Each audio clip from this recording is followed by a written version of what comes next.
What is going on, everybody? What is going on? I missed that very, very clever transition there.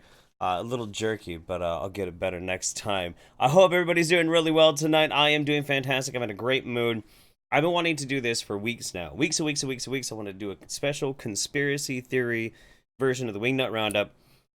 And there is just so much. There is so much. If there's one thing that is a universal constant on the internet, is porn and conspiracy theories. There's always a lot of them. And I have quite a few really delicious ones all lined up, and we're going to have a great time watching them.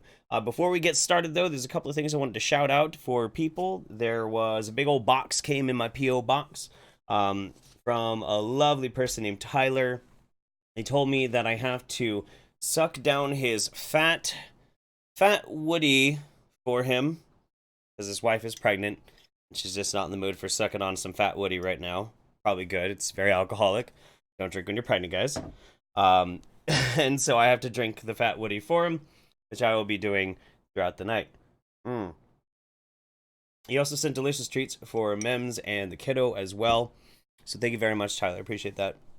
I also got a lovely letter from a young lady named Maggie and her boyfriend. And they had a question for me, and I thought I'd answer it real quick before we get started, because it's actually kind of similar to what we're talking about tonight. And in it, she says, it's a very sweet letter, by the way. We want to maybe talk about some politics, conspiracy theories, paranormal stuff, etc. And my boyfriend isn't too bad when it comes to research, but I could use some help on where to get started, basically, on doing a YouTube channel and finding some of the more crazy things to talk about. That's a great question. I get it very often, but it's kind of a complicated one too. You'll find that those places of the internet that you frequent normally, very commonly, and you see some of the more insane things popping up, things on Facebook, alternative therapies, alternative whatever's, detoxes. You'll always be able to find some bullshit about a detox. But if you really want to go dive in deep, fall down the rabbit hole on YouTube is a great way to get started. Type in any number of different weird, interesting, there's specific things too that you can look for, and we'll get to some of them, and maybe you'll get inspired by some of the videos that we watched tonight. But I wanted to say thank you very much, Maggie and your boyfriend. I'm glad you found my channel through Dr. Phil, no less, which is awesome. And yeah, that's great. So for anybody else who's new to the channel and you are not used to this type of thing because you found me through Dr. Phil, this is the Wingnut Roundup every single month.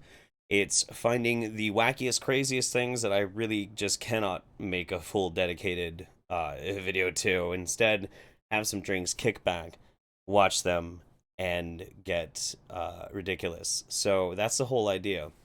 Now, I thought about this a lot. There's actually a couple of videos, and I'm kicking myself too. I should have downloaded some of these. But I was very inspired from the last Wingnut Roundup. I found some doozies, and I went back, and some of them were gone. They were apparently they either took it off themselves, or they were censored off of YouTube. That happens a lot with some of these, and there's at least one video that's going to be pretty politically incorrect, and you'll see why, but we'll get to that guy probably near the end. But I thought we should start this off. Let's see if this is actually squared up.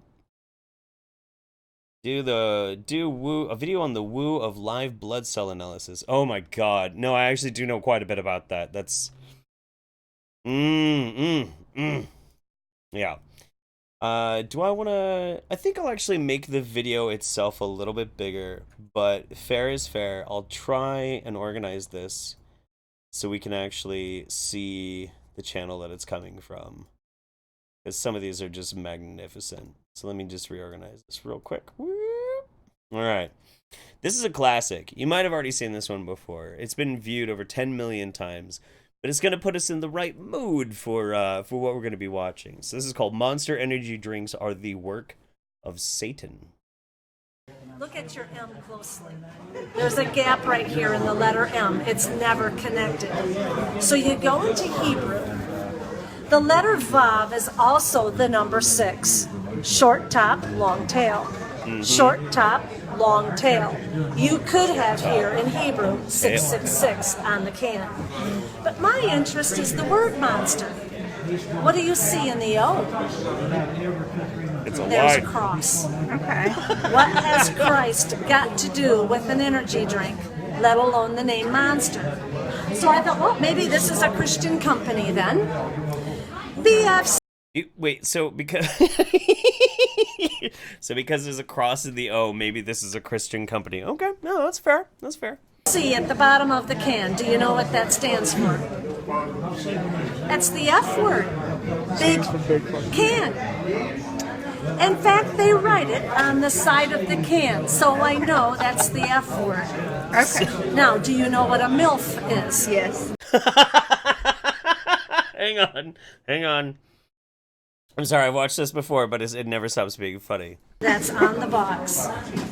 MILFs dig it, and you will too.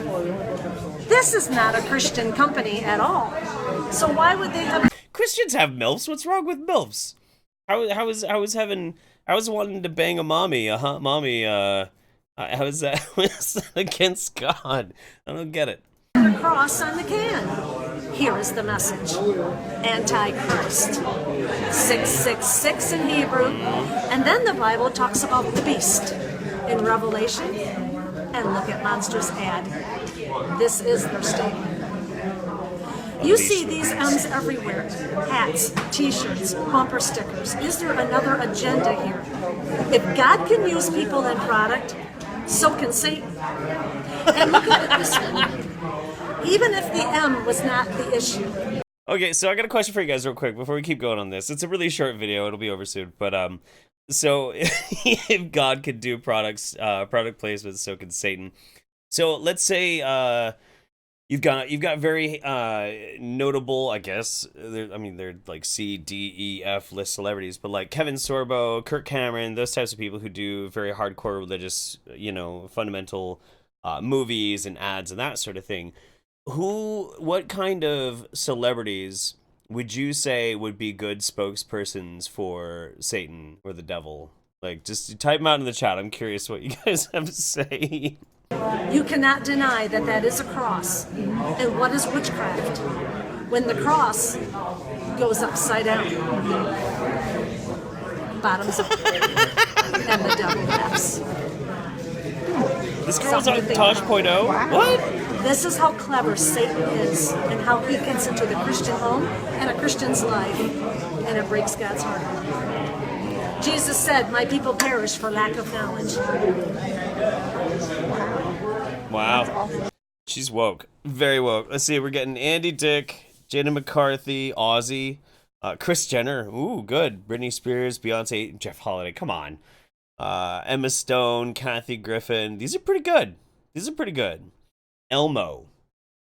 There you go. Elmo is obviously nothing but secret crypto-Satanism messaging. Put in heartwarming children's programming. Obviously, he is in fact the great. I can't do it. Oh man, these are good. Somebody said Tariq Nasheed. I don't think so.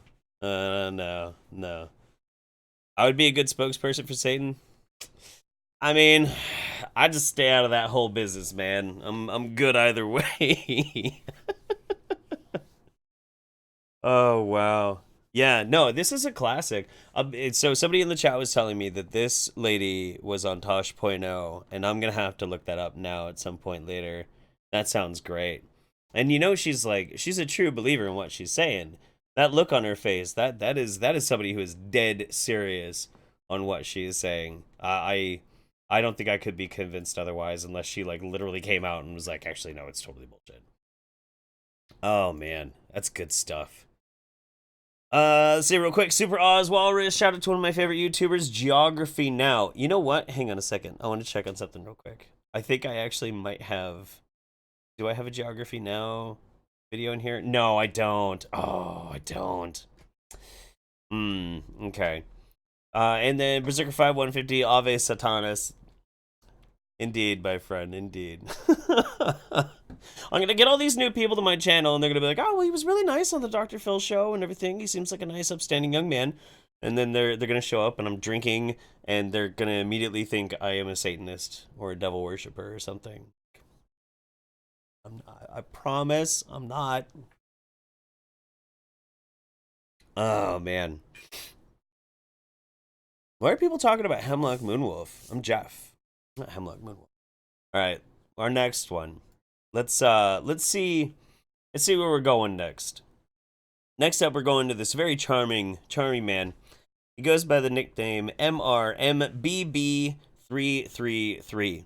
This man is he's very interested, very interested in the end of the world and strange weather patterns, and he produces a lot of content actually. As you can see, we'll take a look at his channel real quick.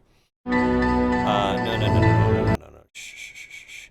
5 hours ago, 1 day ago, 1 day ago, 2 days ago, 2 days ago, 3 days ago, 3 days ago. He uploads about twice a day, and he's constantly talking about bizarre weather patterns. He's got over 178,000 subscribers. Keep that in mind. Let's listen to this. Tuesday, April 17th, 4 a.m. Mountain Time, 2018. Guys, in this video, we're going to talk about Los Angeles painting the city streets white in an effort to combat rising temperatures and climate change. This is a widespread attempt to cool what they call the urban island effect, when these cities, and it's happening out here in the Phoenix area because it's growing exponentially. With its numerous streets and freeways, Los Angeles suffers from the heat effect, or the heat island effect, which causes urban regions to become warmer than their rural surroundings, forming an island of higher temperatures. It's not because concrete does actually hold heat quite well as compared to dirt. Nah, that's not why. They're doing this in various places throughout the city of Los Angeles, painting the streets white to reflect the sunlight in an attempt to keep things cooler. The reason I wanted to share this with you today is because a few days ago, a viewer sent this in to me, and I'm going to put the name in the description box because I don't have it with me at the moment, but I greatly appreciate this. They noticed an observation on the International Space Station camera as it was going over Earth, and something unusual was observed through the cameras, and it looked like the Earth was in a cocoon briefly, and it was white. So I'm going to play the video. This is from the International Space Station, April the 6th at 13:08 Universal Time, and this is the station's moving. It just doesn't look like it because everything is a solid color of white. The station moves very slow as relative to the speed of the Earth. I mean, as relative to like a ground velocity. You'll see here in just about a minute, fast. Coming up from the bottom, as this thing is moving this direction, you'll start to see some blue oceans, and this is a solid cocoon, and it reminded me of the streets in Los Angeles. I imagine it did. They're both the same color. Now, there's a couple of things that are obviously going on here. We can think of a couple of different things. First of all, right here, we actually have the feed from the International Space Station. It's the same, well, it's not pointed at the same camera as it usually is. It cycles through different cameras over and over and over again. But there's a few different things that we can take away from this. Number one, it's very likely, very likely, that the camera itself is pointed a lot more laterally. And the only reason why there actually seems to be a curve is because of the curvature of the lens, in which case we're looking at a shit ton of clouds. The other one is the Earth is actually a very reflective object. Strangely enough, you can see planets in the sky at night. That's because they're very reflective. That could be just planet glare. But obviously, no, it's a cocoon-like material coating the Earth.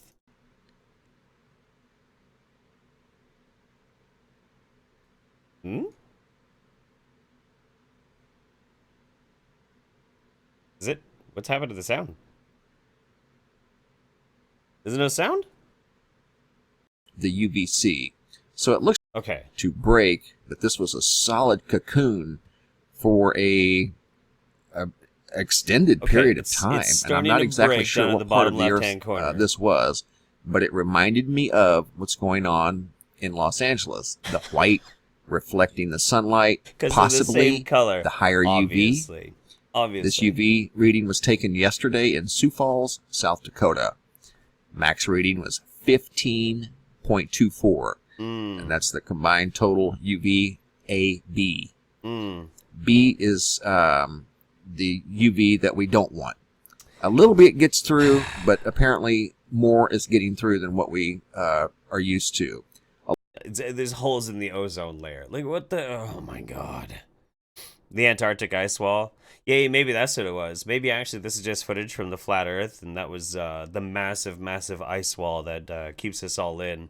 That rings the flat Earth. Maybe that's what it was. They put on like the actual legit non-CGI'd camera on accident. Fuck. Oh my God. But yeah, that's Mr. MBB333. He's got a lot of interesting ideas about what's going on with the weather. The one that I found a while back, he'll take a look at things like, no one knows how these 11 huge creatures got Monday, here. May 28th, 3/8. I'm going to mute him, and I'm going to start clicking into it a little bit. 8 sperm whales found dead on South Taranaki Beach. They're whales. No one knows how these 11 huge creatures got here on the beach. They're whales! I'm sorry. I don't know. And 47,000 views. 2K upvotes. Like, people really like this. They really, really legitimately like it. That's where I left my whale corpses. Yeah. Wizard of Cause. Seriously, what are you doing? Like, slumming it, tossing your whale carcasses all over the place. Inappropriate. Jeff, I have a friend who vapes. The damn things will break at least once a month. Just got to get a nicer vape, one that's a little bit more durable. Or don't throw them. That's kind of key, too. You can't really throw them, you know? They float when they die. They float for a while. Then they don't. And then they... Yeah, whale carcasses, they do actually sink after a while. I'm pretty sure that there isn't anything... Because most marine animals don't necessarily float for very long. Once, like, most of the gases have left their body from decomposition, they sink pretty rapidly. Pretty rapidly. Otherwise, you just have, like, constant, like, floating carcasses all over the ocean. They're not designed that way. Alright, let's go to something a little bit funny. Something a little wild and weird. The last Wingnut Roundup, I found this woman by the name of... Rachel Renestra, and she, if I'm not mistaken, this young woman is a newscaster. I don't know if she's still currently working, but we watched a brilliant video from her all about Hollywood clone conspiracies, and it was amazing, absolutely amazing. Now, her channel is a gold mine of so much good stuff, but I found this series, and they're all really quick. And it starts with, and the main reason why I'm attracted to this, I haven't watched these yet, but I wanna, Jen says, oh, here we go again. I know. No, oh, I know. This gets great. This is called How AI Will Soon Be Taking the Place of Dating. I need you to see this. If you look, she's put a wig and glasses and a hat and fake mouth on her Alexa. So I think we should watch this. This sounds actually really great. I think this needs to happen. Real quick. Ben Mills, even if you were Dirty Finn, take these shekels because you helped me through depressive episodes. Dude, buddy, thank you so much. It's very sweet of you. Hi. All right. Let's watch.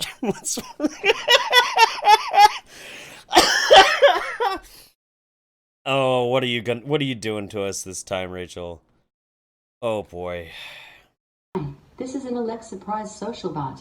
How are you? I am fabulous. How are you?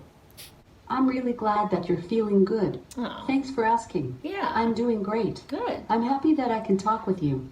So, could you tell me your name? No, it's private. You know what I mean? You can't tell me yours, so I'm not going to tell you mine. Is there another way to look at that? That is a good question. You know what I mean? You're right. My name is Rachel. Nice to meet you, Rachel. Thank you. So, tell me, are you more interested in sports or video games? I don't like either.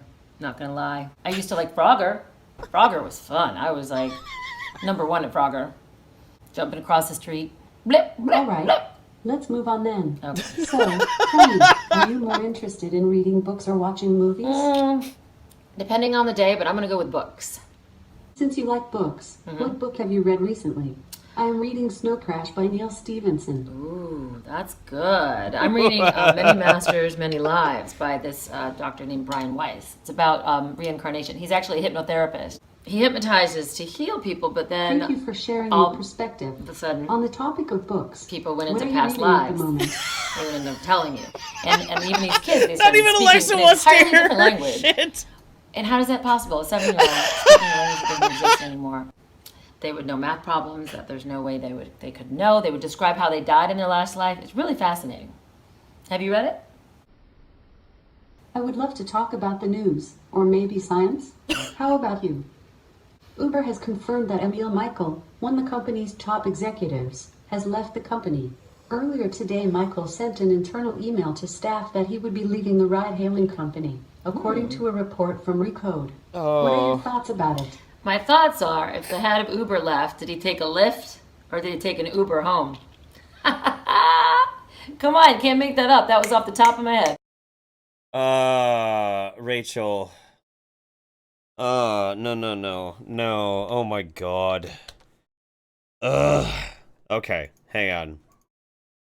When Rachel gets in bed and she just kind of does this like weird kind of just running rampant, whatever comes off the top of her head kind of talk, it's always pretty gold. Ode to Prince and Chemtrails.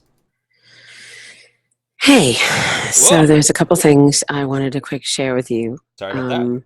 Personally, because today is April 21st, and I wanted to get this video out before it was no longer April 21st. April 21st means a lot to me because one of my favorite icons and musicians and artists that I don't think will ever come again, Prince, formerly known as, and then he went back to Prince, speaks about something that I have made a parody on, but I also really do believe is happening to our skies, and that's chemtrails. So in honor of him, in honor of Prince, we're going to talk about chemtrails. Ooh, I would like chemtrails. to just, for people who haven't seen his 2009 short snippet where he does talk about chemtrails, and then where he got that inspiration from a man named Dick Gregory. And then I'm going to play a snippet from something else. But the reason this all came up at the same time was because I went to the doctor because it's been 2 weeks that I've had a hard time breathing. I had flu-like symptoms. They put me on 2 different antibiotics. And when I went to the doctor, I actually have video footage of what he told me the case may be. I'm not going to show you that today because I've actually saved that for another channel. Person that's been a friend of mine for quite a long time. This is the same lady who was it. I'm trying to remember what it was that she was talking to a doctor about, and the doctor ended up being like, she convinced him to like say all this crazy ass shit. It was on the last Wingnut Roundup, and when we looked into it, the doctor is just as much of a fucking wingnut as she is. Oh man, oh my god. And he's going to air that because he has a lot more followers, and I think that for me, the most important thing is that the word gets out. And this is a medical doctor who allowed me to video him stating his opinion about I bet it's the same one. what I've already known, and what a lot of people have known, and apparently Prince knew. And since this is the anniversary of his death, I thought it would be apropos that I would show a little snippet from that, and then also a snippet from my parody. Now, I'm a comedian, so I can't help but, in a sense, not really make fun of it, but sometimes people just don't hear messages unless they're just triggered by emotion. And I think comedy is a good way to get the message out. I mean, look at George Carlin. All right, come on, Rachel. There's been a lot of comedians that are speaking the truth. Eddie Izzard. Oh, wow. Many comedians that, in a way, Oh, you're going to keep us hanging on for people another will be minute more and a open half? to hearing what they have to say about the truth than someone just talking into the camera on a YouTube channel, okay? Or someone like me who hosts an animal show on ABC. I don't know. That's what it is. She hosts an animal show on ABC. Okay. I was trying to figure it out. I couldn't really quite remember. My tinfoil's starting to try and fall off this hat. Yeah, I'm seeing in the chat there's quite a few people who are very attracted to this young lady. She's a very lovely woman. She's a very lovely woman. Know that people are going to take me and what I say seriously, but I can tell you that I live in Los Angeles, California. I look up in the sky every day. I do see them, and I do know they're real. And I've been ridiculed. I've actually had people defriend me on Facebook because I do believe they exist.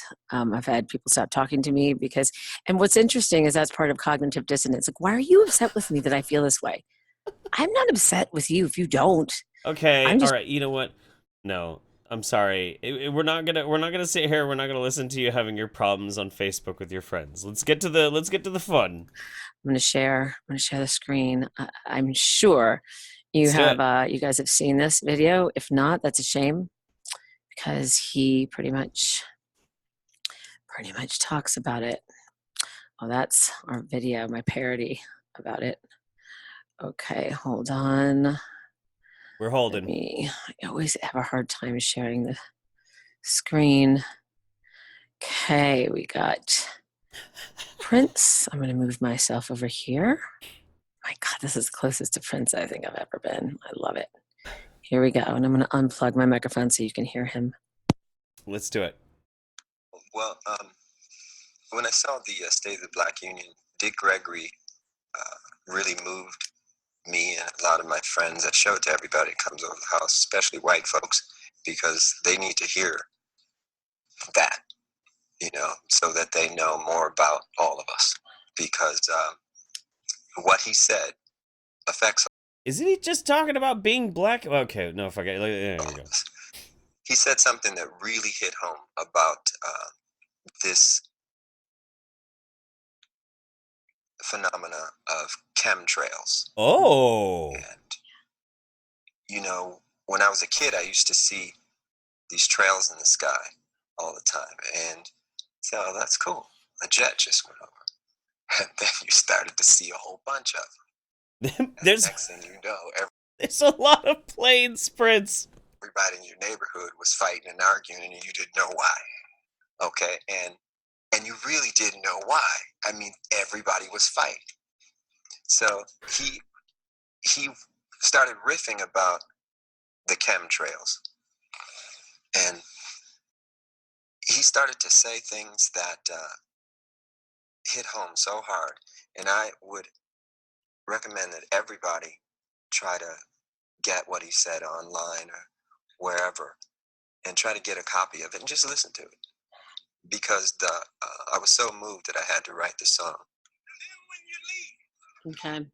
Okay. So because he said that, and it is the anniversary of his death, I'm going to play what Dick Gregory said at the State of the Union, and this is what Prince was talking about. I don't know if you've ever heard this part. Okay, I just have to point out the fact that, we're digging deep into the conspiracy theory stuff, so we're watching a video by Rachel Renesser where she watches a video, and this video is a compilation of 2 other videos referencing each other, just so we know. We are deep in conspiracyception right now.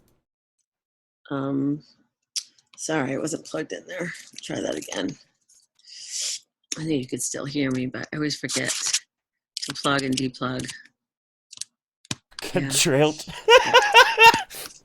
Sorry. So what I was saying is that because it's Prince's anniversary of his death, which, by the way, I don't know if you guys knew this. I don't know if you're Prince fans, but I Would Die for You. You know that song? I would die for you.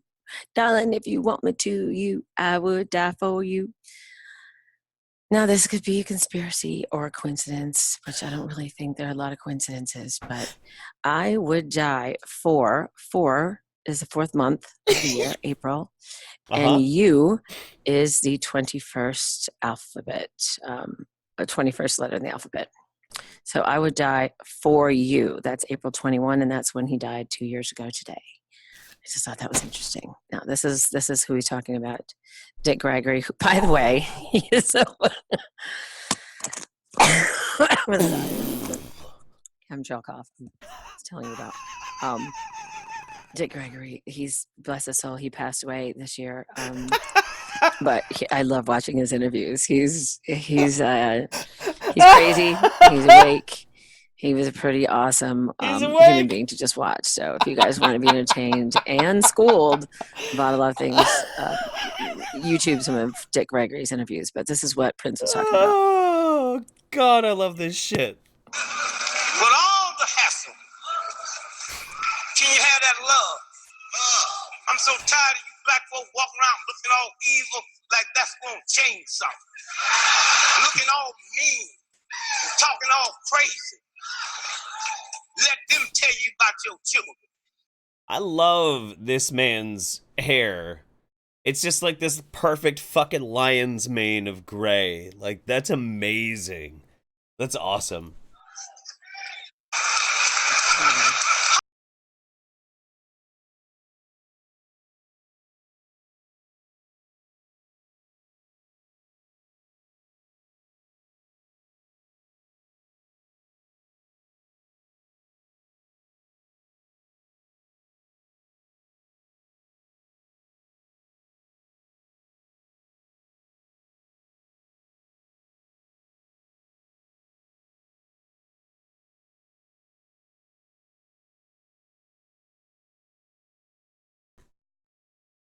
$200 times the population is the murder rate?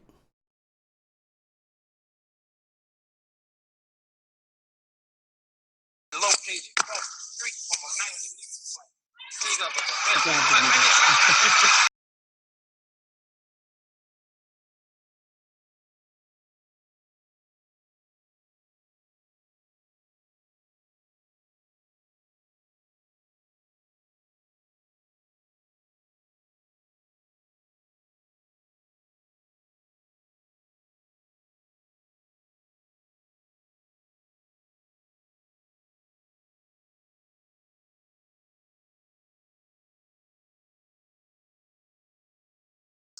All right. So I gotta break a couple of these things down real quick, because this is actually very sensitive territory. If you're not really quite sure about about why, it's not the manganese. It's not the manganese. I have no idea what the fuck it's talking about. It seems a little oddly put. I guess maybe I'll look into it later. But the lead thing is actually very true. There is a weird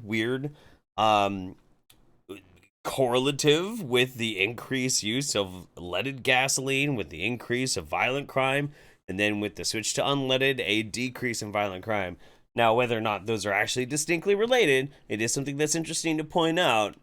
Whether or not that was like a causal relationship, should probably point that out anyway, because it is food for thought, and it is something interesting to think about. And when you see Hillary and y'all see Brother Barack, thank him for me. And you white folks need to be thankful. Because if y'all had a brother like me, y'all would really be in trouble. That's right. I love him. Now, this is, I'm sure there could be some other interviews where he talks about the chemtrails, but this is what he's talking about, they're spraying in the air, and have been for some time. So now I'm going to go on that. And a little bit of a lighter note, I'm going to just play a couple, just snippets from the parody that I did about chemtrails. No, we're not watching your parodies. No. Anyway, this is Rachel Renestra And she's just beautiful, absolutely beautiful. Whether she's outwardly beautiful or just beautiful for how incredibly just wackadoo she is. I think she's a gem. Just mwah. Rachel, I love you. You're great. You're absolutely great. No, if you notice, I made a really crazy face. I was looking at something in the background, like checking on a couple of different things, and I recently had an interaction. It was kind of a reaction to a smaller YouTube channel called Truth or Talk. Some of you might have remembered this. They were talking about the polio vaccine and vaccines bullshit and that sort of thing, and they took it very, very bad. My criticisms. So every now and then I like to keep an eye on them and see what they've been doing. And I just put a search in for Truth or Talk. Apparently, we're not going to watch it because it's 2 hours long, but they have a video called Truth or Talk, There Is No HIV. I feel like that might be something that I'm going to have to watch on my own time. I'm not going to force you guys to watch that with me. Also because it would take a million years to actually get through because it's very long. Oh my god. Let's see. There's a couple more that's going on here. I actually asked some friends of mine to find some interesting... Ooh, what in the hell did Berserker find for me? What is this? Hang on. Let me try and look for this. Look at this real quick. See what this is. Oh, okay. I'll have to look at these at a later time, Berserker. These are Eddie Bravo conspiracy theories. He's one of the co-hosts on the Joe Rogan podcast. He believes in some crazy ass shit. But I feel like I would have to consolidate a lot of those into something really, really easy to watch. Cause no, you did. You found gold, Berserker. You really did. But I'll have to like clip them or find like a good way to do it. But also speaking of Berserker, he sent the super chat in. Sperm whales are fat chicks who left a bukkake and didn't shower. Be honest, Jeff. Aw, that's so mean, dude. That's mean. That's terrible. Keenan and Sarah, hey, first time donating to you. Have watched your channel for a couple years now. Always enjoy the content. Thanks for your work, man. Greetings from Omaha, Nebraska. Hey, greetings to you. Hope you're having fun. I hope this kind of stuff is your speed, because I love it too. My buddy Nick says lead does cause weird behavior. There's actually an episode of Cosmos on this. I think I saw that one actually. Excuse me, I need a cough. Ooh, much better. All right. How about? Let me ask you guys a question real quick. How about we get into some space stuff? You guys ready for some space stuff? Some space conspiracies? You guys know anything about the space conspiracy? I don't mean things like, did we actually go to space or not? I don't have any videos about that. But some like cosmic bodies kind of conspiracies. Like what is really truly out there in deep space and why? Are you ready for them? So I'm feeling like I might be ready for them. Maybe. Ooh, and I gotta refill my Fat Woody. This is really good, by the way. This is from Silver City Brewery. It's tasty stuff. Whew. I'm not ready. Too bad. I have chem lung confirmed. I think it's true. I do have chem lung. Now, Nick, also known as Standard Procedure, I can read. Sent me a bunch of these. I couldn't gear up all of them, but I think I picked some really, really good ones. And I think you'll like them. So let's check these out. First, we have NASA admits Planet X is real. This guy's got a really interesting voice. We'll see how far we can get into it before we're like, next. So let's go.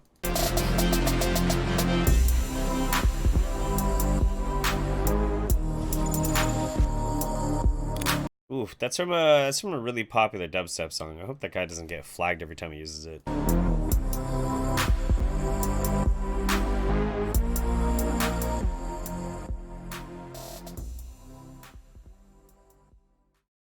Can't Hey, read. what's up, guys? come on. Tyler here with Secure Team. Well, I have a few different things to talk to you guys about today. Now, I just realized that this guy has 1.5 million subscribers. And this has 801,000 views since October of last year. there's been a lot of headlines coming out recently in the past couple of days with titles such as Planet X Bombshell, NASA finally admits alien world hiding on the edge of solar system. Now, just a quick recap here. For those of you who don't know, there has been a conspiracy going on for years now that there is a rogue planet out there on the outskirts of our solar system that every few thousand years swings back through the middle of our solar system and crashes into Earth. And if you've been following the recent doomsday predictions that I spoke about, there is a guy who goes by the name of David Meade. If you remember, he is the one who put out the recently failed doomsday prediction that the world was going to end on September 23rd. Well, when that didn't happen, the date was pushed back to October 21st. And the cause behind it is Yeah, I think David Meade actually has made way more predictions than just that. If I'm not mistaken, David Meade has been doing this for like over a decade, maybe even almost 2 decades. Pretty sure. said to be that of this mysterious rogue planet that NASA is said to have been hiding from us for years now, denying its existence. And just a quick note here, if you believe in Nibiru, that's fine. I have nothing against you, but I just do want to point out that people have been saying that this planet was going to come in and hit us for 20 plus years now. So if that's any indicator, then, well, hopefully you guys get what I'm saying here. I mean, okay, so I'm curious about it too, because is he skeptical of the Planet X claims, or does he not think Nibiru and Planet X are the same thing? I don't know. And so it is true that recently NASA did reveal, and we've had some evidence in the past that it did exist, that there is indeed a rogue unknown planet, previously unknown planet on the outer reaches of our solar system. This comes after the discovery of some strange things. So I'm looking at the chat. There's actually a lot of you guys who are subscribed to this guy. Maybe I need to watch more of it too. I mean, you're all pretty much saying the same thing. Like, he's a little out there. We don't believe what he says, but he's pretty interesting. Like, he's actually got kind of an interesting voice. I'm kind of liking this, actually. It's not bad. Oh, what's up, Magog? And Beardbarian. How's everybody doing tonight? All right, let's go. Happening out there on the outer reaches of our solar system. Things such as the tugging on planets out there. Something out there is tugging on bodies. And it's also said that this mysterious object out there may even be tilting our entire solar system. But again, it's ever so slightly, and it doesn't appear to pose any sort of threat to Earth. Right. And so this team of astronomers from the California Institute of Technology found evidence of a real planet 4 times the size of planet Earth, which takes around 20,000 years to orbit the sun. That's entirely possible. Yeah. And one of the most interesting things about space out of any other scientific discipline is how much we don't know about it. So when something new and interesting happens, I totally get it. That also is kind of the problem with a lot of the space conspiracies is if our experts know so little about it, then how is it that, you have these people like David Meade making these wingnut ideas that we're going to have a doomsday situation? And all of it relies upon basically NASA knows, but they don't want to tell us. And they discovered this last year. Now, NASA has admitted for the first time that the evidence exists for this new planet, which the Caltech team is calling Planet 9. And they're saying the evidence for this is compelling. The space agency has said that the mysterious super-Earth, which is 10 times the weight of our own planet, may be so powerful that it's pulling the other planets out of orbit and even tilting the entire solar system to one side. In a recent statement, NASA said, quote, "It might be lingering bashfully on the icy outer edges of our solar system, hiding in the dark, but subtly pulling the strings behind the scenes, stretching out the orbits of distant bodies, perhaps even tilting the entire solar system. Dun, dun, dun. The only thing that's actually going to be able to tip the entire solar system is not a planet. That would have to be something that is astronomically fucking huge, like another star or a black hole. You can't even say like a galaxy necessarily could do that, because galaxies in and of themselves have a very specific set amount of rotation on them, and when you're in a galaxy, you're fused and stuck into it. It doesn't work that way. Even I think the current models that we have is if you have one galaxy like collide with another galaxy, it's more likely that they will just pass right the fuck through each other, because space is so vast and empty in between itself. Like, somebody said that there's Secure Team 10 here has really good videos on MH370, which I guess is that plane that went missing, like in Malaysia or some shit like that. Here, let's check this out real quick, and then we'll get back to space. I don't want to play his intro again. No.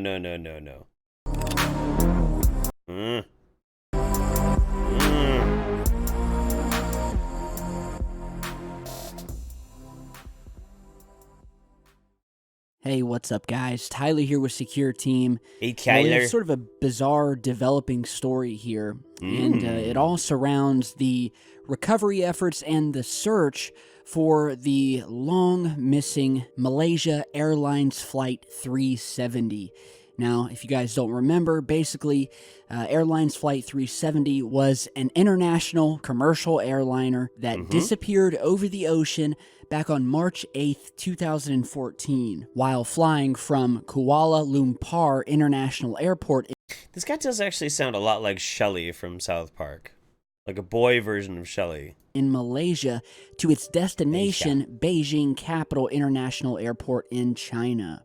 The aircraft, which was a Boeing 777, made one final voice contact with air traffic control at about 1:19 Malaysian time on March 8th, when it was over the South China Sea, and less than an hour after takeoff. The aircraft disappeared from air traffic controllers' radar screens, but was still tracked on military radar as it deviated westwards from its planned flight path and crossed the Malay Peninsula until it left the range at around 2:22 while over the Andaman Sea.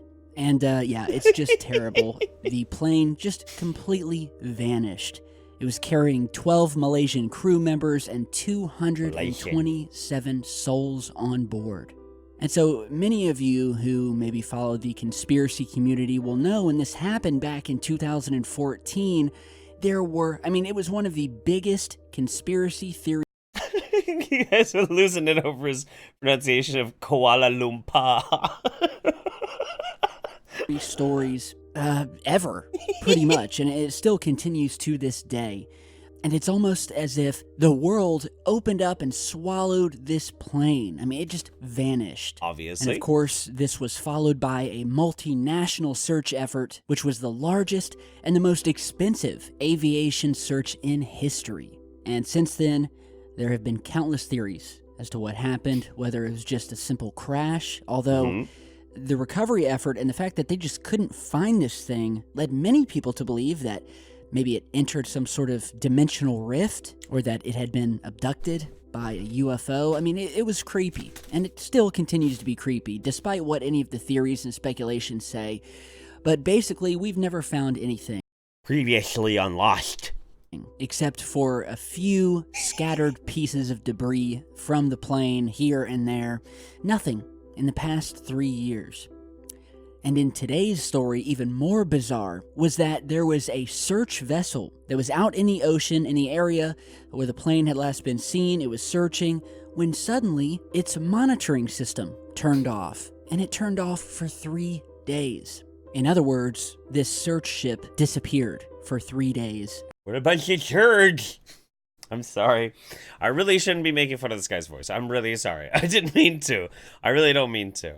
But please, go on, Tyler. Out in the ocean. A little bit more. A little bit more. According to the report here, a little bit more. The ship, which goes by the name Seabed Constructor, was out searching for Malaysian's airline flight MH370 when it disappeared from tracking screens for 3 days after it turned off its own satellite monitoring system with no explanation. At the beginning of January, the US-based company Ocean Infinity was hired by the Malaysian government to search for the missing plane. Its ship, the Seabed Constructor, began the search on the 22nd of January, but on Thursday, after only 10 days, it turned off its Automatic Identification System, or AIS, with no explanation. 3 days later, it reappeared outside of the search area and on its way to a scheduled refueling stop at the Australian port of Fremantle. Neither the Malaysian government nor Ocean Infinity has explained the outage or where the ship went in. Do they need to? Do they, like, what if the fucking radio just broke? Like, oh my god. Okay. Here, I can explain to you exactly why we haven't found that missing plane. The ocean is really big. It's really, really, really big. Really super fucking big. Like, it's the biggest thing on the planet. Okay? And once you're in the ocean itself, it's really hard to get things like, I don't know, cellular signal, radio signal, any kind of shortwave radio signals at all into the water. It doesn't work as a very good transmitting medium for getting any kind of signal out there. So, yeah, it sucks that we couldn't figure out where the fuck it went down, and it's lost probably forever. But also, it means that if a boat's out there and, like, their radio breaks down and shit, that's why we have to fucking send out search planes to go and figure out where they are. The radio just probably broke. Somebody probably, like, Stuart, okay? Stuart, the slightly dim deckhand, was probably swabbing the radio room, and he tripped in a comical fashion. Whoa, whoa, whoa, whoa, whoa, whoa, whoa! And he fucking, like, landed his ass right into the goddamn radio control panel, and suddenly, and it doesn't work. Right? And rather than have to send back message, or maybe they even did to their bosses, but their bosses then don't actually want to say anything to the international community. Hey, by the way, guys, I totally know that you want us to find this missing plane and everything. Fucking Stuart. He slipped. His dumbass, his ass literally broke our transmitter. Like, is that going to instill confidence in the people who are expecting you to try and figure out this mystery? No. So what are they going to do? They're not going to say anything. Now, which is more plausible to you as rational human beings out there? Is it more likely that there's a great conspiracy that for some fucking reason, for some god-awful fucking reason, in this great conspiracy, they didn't want people to know. They didn't want people to know where this boat was, because there's something shady and underhanded going on. Or Slippery Stewart, the short-minded deckhand, broke the radio with his ass. Which is more likely? I'm just saying. Like,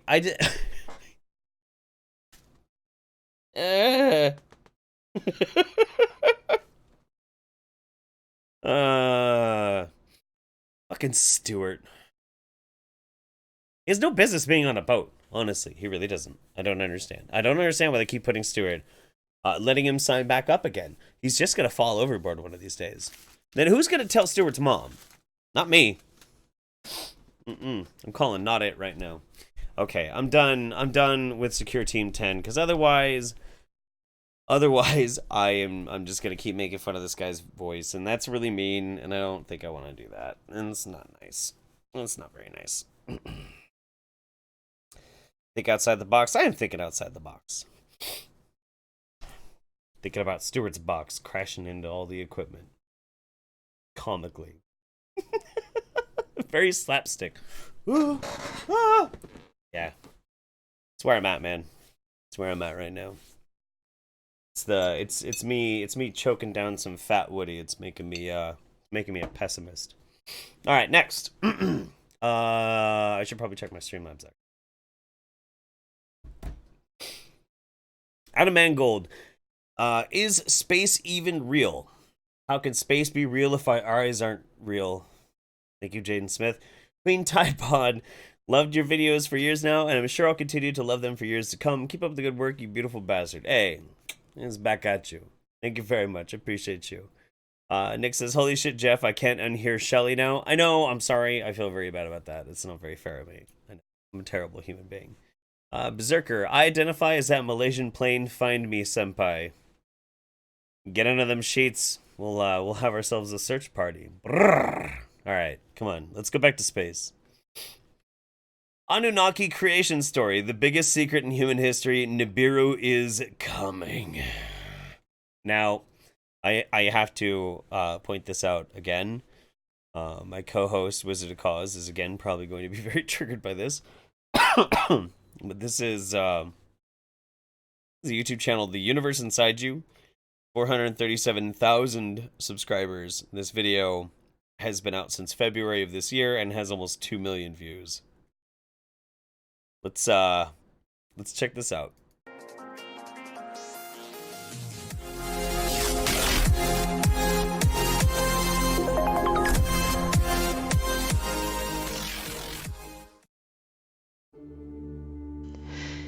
Have you ever wondered why schools teach so little, if anything, about the world's first advanced civilization? Especially when it introduced so many things we still use today. Which civilization are you talking about? Why the mystery around Sumeria, which was in Mesopotamia, Okay. and what's now modern-day Iraq? Okay. After all, here are just some of what they gave us. The modern calendar, based on lunar cycles. The 60-20 counting system used for geometry. We sort of use that calendar. We actually use... Isn't it technically called the Julian calendar now? I think. All right, anyway. Measuring time, the wheel, the plow, irrigation systems like levees and canals, sailboats. They even spoke the first known language. And, most importantly... Not the first language, the first known language, because it was the first language that we've been able to decipher because they actually wrote it down. I'm pretty sure we've spoken languages way longer than that. They left evidence of the first recorded writing. That's a lot of intelligent contributions to humanity. Okay. So why aren't we taught more about this clearly advanced and influential civilization? Gregorian calendar, that's right. Well, thank you. Connect the dots, and you'll discover why the omission could be deliberate. Sumerians were accurate in creating many advanced systems, yet we dismiss their history of man as mere mythology. And why is that? Well, if we gave the same credibility to their written history as we've given their inventions, we'd be teaching a completely different version of our origins.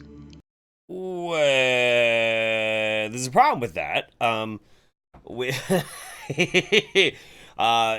For instance, in India, where they do maintain at least the evolved form of ancient Hinduism as it translates into modern times now. It's not like the pre-Hinduism animism that they're teaching, but they have their own creation stories. They don't lend the same credence to the Hinduist creation stories as they do to concepts like the Big Bang or evolution, because one is myth and one is as close as we understand it scientifically. That's why. Why would we? Why? And we'd be thinking a lot more about what our future may hold. Oh. So let archaeologists continue to debate the history and evolution of man. If you go to the source, here's what... Sargon? The first civilization ever to record history revealed about our past. Okay. In 1849, a British archaeologist discovered 14 tablets in Sumeria. To date, Joseph Smith. No. These are the oldest known writings, and they date back to the 24th century BC. While the stories on them share much of what other ancient writings say, they put a whole new spin on the other ancient sacred texts. You see, while they do refer to a father of all beginnings, or some kind of ultimate supreme being, the tablets say that the creators in Genesis, the Garden of Eden, Adam and Eve, these were polytheistic gods of ours, otherworldly beings, or just plain out, they were aliens. Oh, okay. There's a lot that was just said in the past, like 2 sentences. Hang on a second. Hang on. Okay. So for like 2 minutes, there's the whole build up to it, and then we finally start to get into the meat of it. And within 2 sentences, like there was just like this weird word vomit. I'm gonna need to back up for just a minute. I apologize. I really want to absorb this. Sacred texts. You see, while they do refer to a father of all beginnings, right, or some kind of ultimate supreme being, origin god, the tablets say that the creators in Genesis, the Garden of Eden, Adam and Eve, these were polytheistic gods of ours. Okay, hang on. How is it? How is it the tablets dated 20,000 years?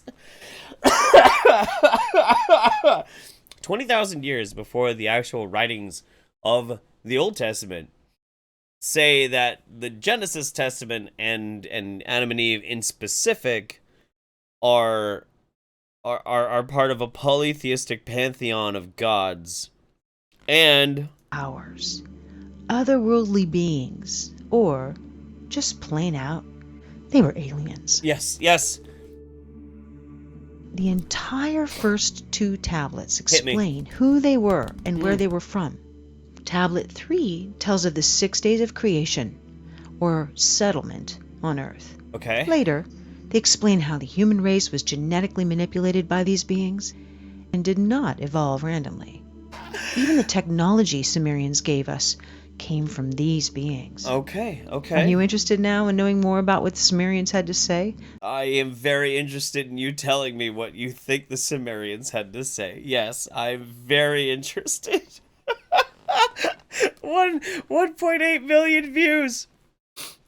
437,000 subscribers. Oh my god, the world is an amazing place. About our history? Oh. Here are selected legends from the 14 tablets and their parallels with other ancient sources. According to the Sumerian tablets, 445,000 years ago, creator gods, as they call it, came to Earth. The only inhabitants... I love this, the bad CGI alien spaceships coming to Earth. Ooh, oh my god. Giorgio A. Tsoukalos intensifies. I know, man. I know. I'm feeling this. ...of Earth were wild and undomesticated animals, and early ancestors of man. These beings were called the Anunnaki, which means those who from heaven to earth came. The Anunnaki inhabited a distant orbiting planet called Nibiru, which only entered our solar system every 3,600 years. That's right. They describe Nibiru as many times the diameter of Earth and abundant with iron oxide, making its rivers and lakes. Can I just point this out? I have a strange feeling that these ancient 26,000-year-old clay tablets were not detailing out how the distant alien world where the Anunnaki came from was rich in iron oxide. I have a feeling that there's not an easy translation between neither iron, but especially not oxide from ancient Sumerian to English. Call me crazy. Just saying. Appear red. Now a side note about Nibiru. According to the tablets, Nibiru's atmosphere began to deteriorate and become a hostile place for life, and in order to restore it, the Anunnaki needed one important element for their atmosphere. Wait. I was just about to say gold. It has to be gold. Gold. Yeah, gold. Yeah, okay. All right. Now here are a few interesting facts. There is proof that gold nanoparticles can be used to repair our damaged ozone. It shields radiation, which explains why NASA uses gold foils in their space stations. While NASA is currently aware of 8 official planets in our solar system, there has been much speculation about the wobbly orbit of 2 planets. I have to point this out too while this is playing. I know in the future there is like a replay feature. Oh my god, a replay feature. I feel like these conspiracy theories are actually starting to rot my brain away a little bit. There is a replay feature. So if you're watching this in the future, after this has been recorded and it's been uploaded and that sort of thing, really pay attention to the chat and some of the people playing with me right now. You guys are brilliant. You're beautiful, and this is too much fun. You're cracking me up as much as this shit is. Which points to the likely gravitational pull of a very large mass, which has yet to be discovered. Now, detection of this mass traces back decades, but in October of 2017, NASA published an article called "The Super Earth That Came Home for Dinner," stating, there are now 5 different lines of observational evidence pointing to the existence of Planet 9. If you were to remove this explanation and imagine Planet 9 does not exist, then you generate more problems than you solve. Clearly, there is potential of another planet yet to be discovered in our solar system. It's okay, so it's gonna be a cold, barren, lifeless rock. More aliens, please. I'll show you a large mass. I love you guys. Oh man. Now, when the Anunnaki arrived, they were capable of living lives that spanned hundreds of thousands of years. They created a mining settlement they called Eredean, Earth Station 1, in the Persian Gulf, under a leader named Enki. The tablets convey, after a kingship descended from heaven, it was in Eredean. Okay. These visitors were not alone. They brought another extraterrestrial race with them. They were called the Ayyy, and they worked as their slaves. Okay, I mean, you guys ever watch that really bad movie from the 90s? What is it? Battleship Earth? Battlefield Earth? You know, it's based on Scientology and that sort of thing. I really, really legitimately feel like L. Ron Hubbard stole so much about the Scientology backstory from the whole, like, Sumerian Anunnaki conspiracy theories. I really do. The Ayyy were considered inferior. Is this the story of the Moon Jews, Jeff? Yes, this is the origin story of the Moon Jews. It's true. Now, what this person doesn't understand is once that alien race finally decided that they were done with the Earth, they then settled on the Moon. And that became the Juner colony. Yeah. So many people who don't watch the YouTube states are not going to know what I'm talking about. My co-host is a Jew, and we have a whole backstory of how we are allied with the Moon Jews. Yeah, they are the humble lizard farming people on the moon. They're great people. They love to party. Good whiskey. They served the Anunnaki by mining gold. As civilizations grew, the Ayyy endured crushing labor. And these stories are consistent with Babylonian tablets from the 18th century BC. When the gods, manlike, bore the labor, carried the load, the gods' load was great, the toil... Got a load for you to carry. I can't stop. I'm sorry. There's just so much... There's a lot of sexual tension in this video. Grievous, the trouble excessive. The great Anunnaki made the Ayyy undertake the toil. After many centuries, the Ayyy rebelled, mistakenly believing they could overcome these oppressive masters.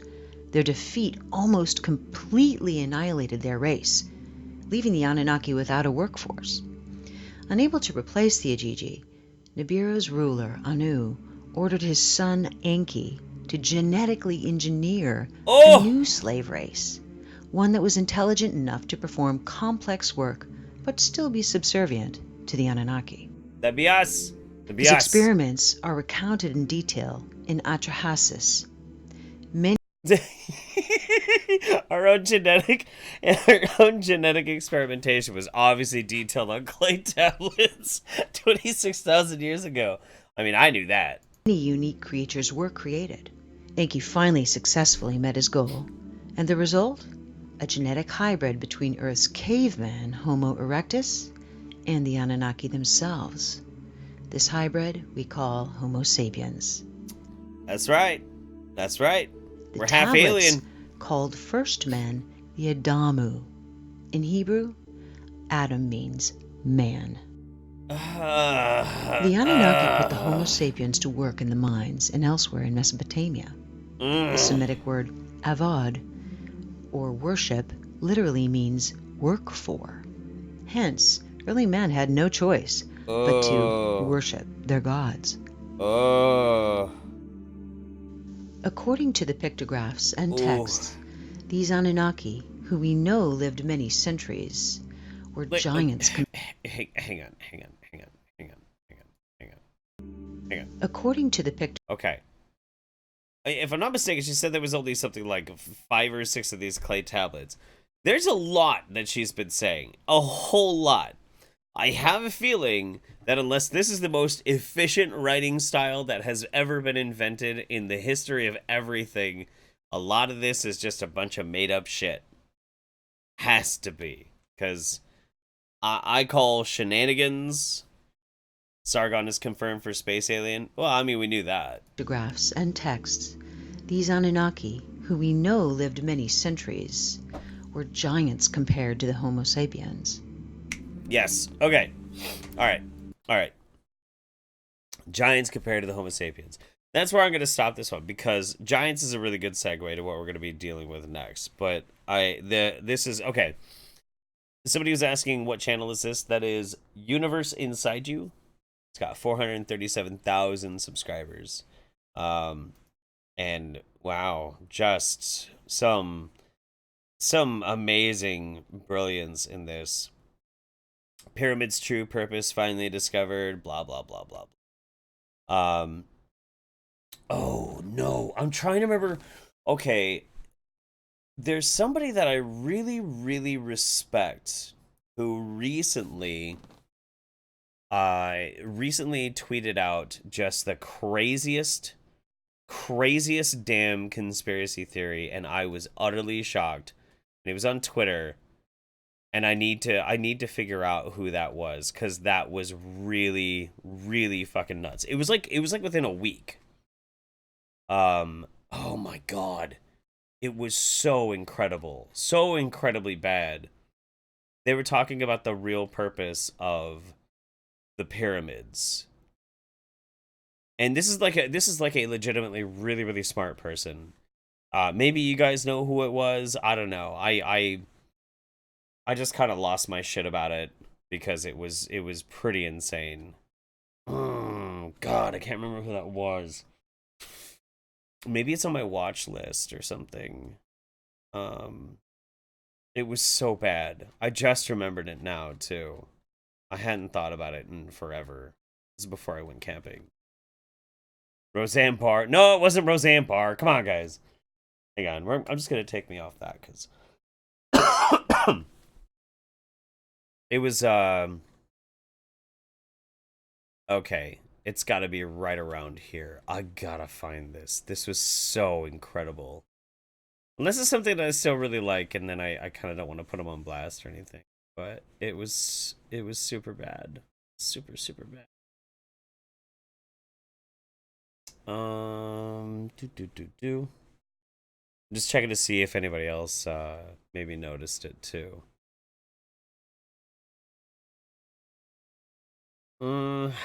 I'll look just a tiny little bit more. I don't want to waste too much time trying to find it. It's gonna kill my heart though, because it was so bad.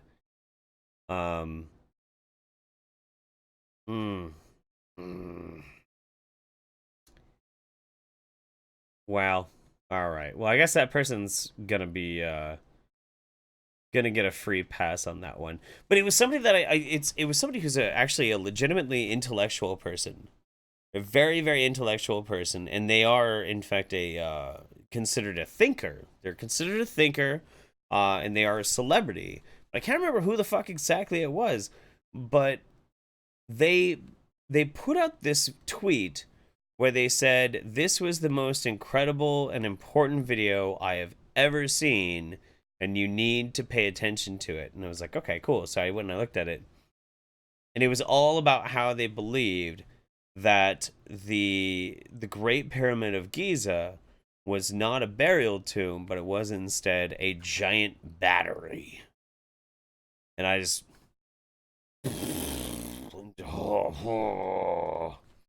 super, super woke. So woke.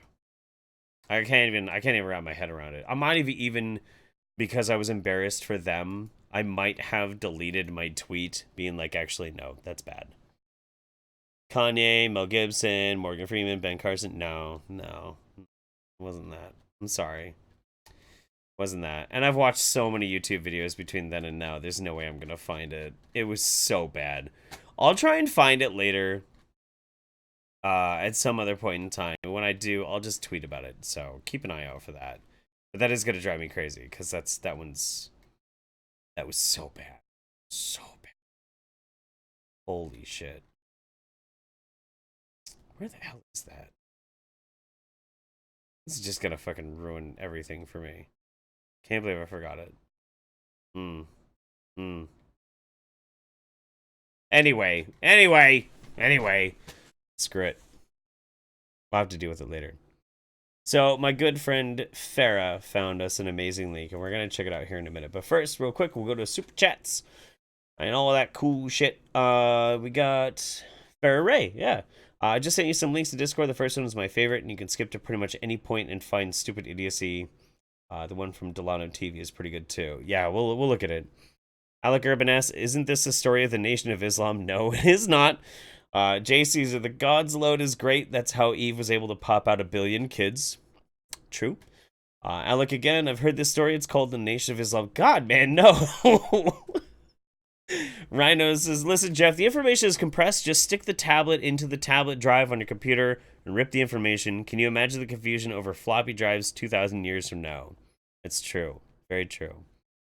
Rhino says, buy Rhino's crappy shirt. Hey, cheap ads. Okay.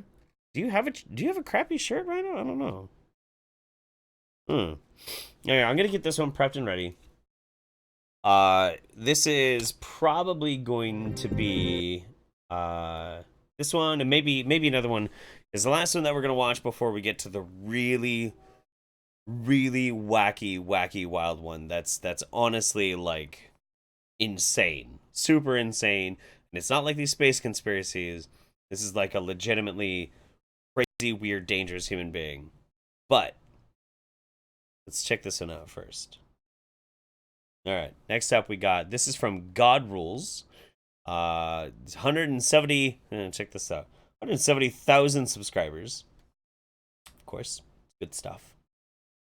This has 1 million views, and this is published about 2 years ago.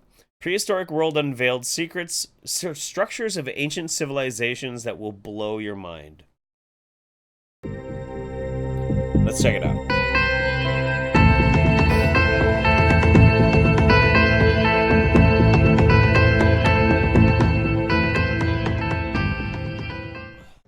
Not very often is my mind blown on a topic, Okay. but today my mind was blown away.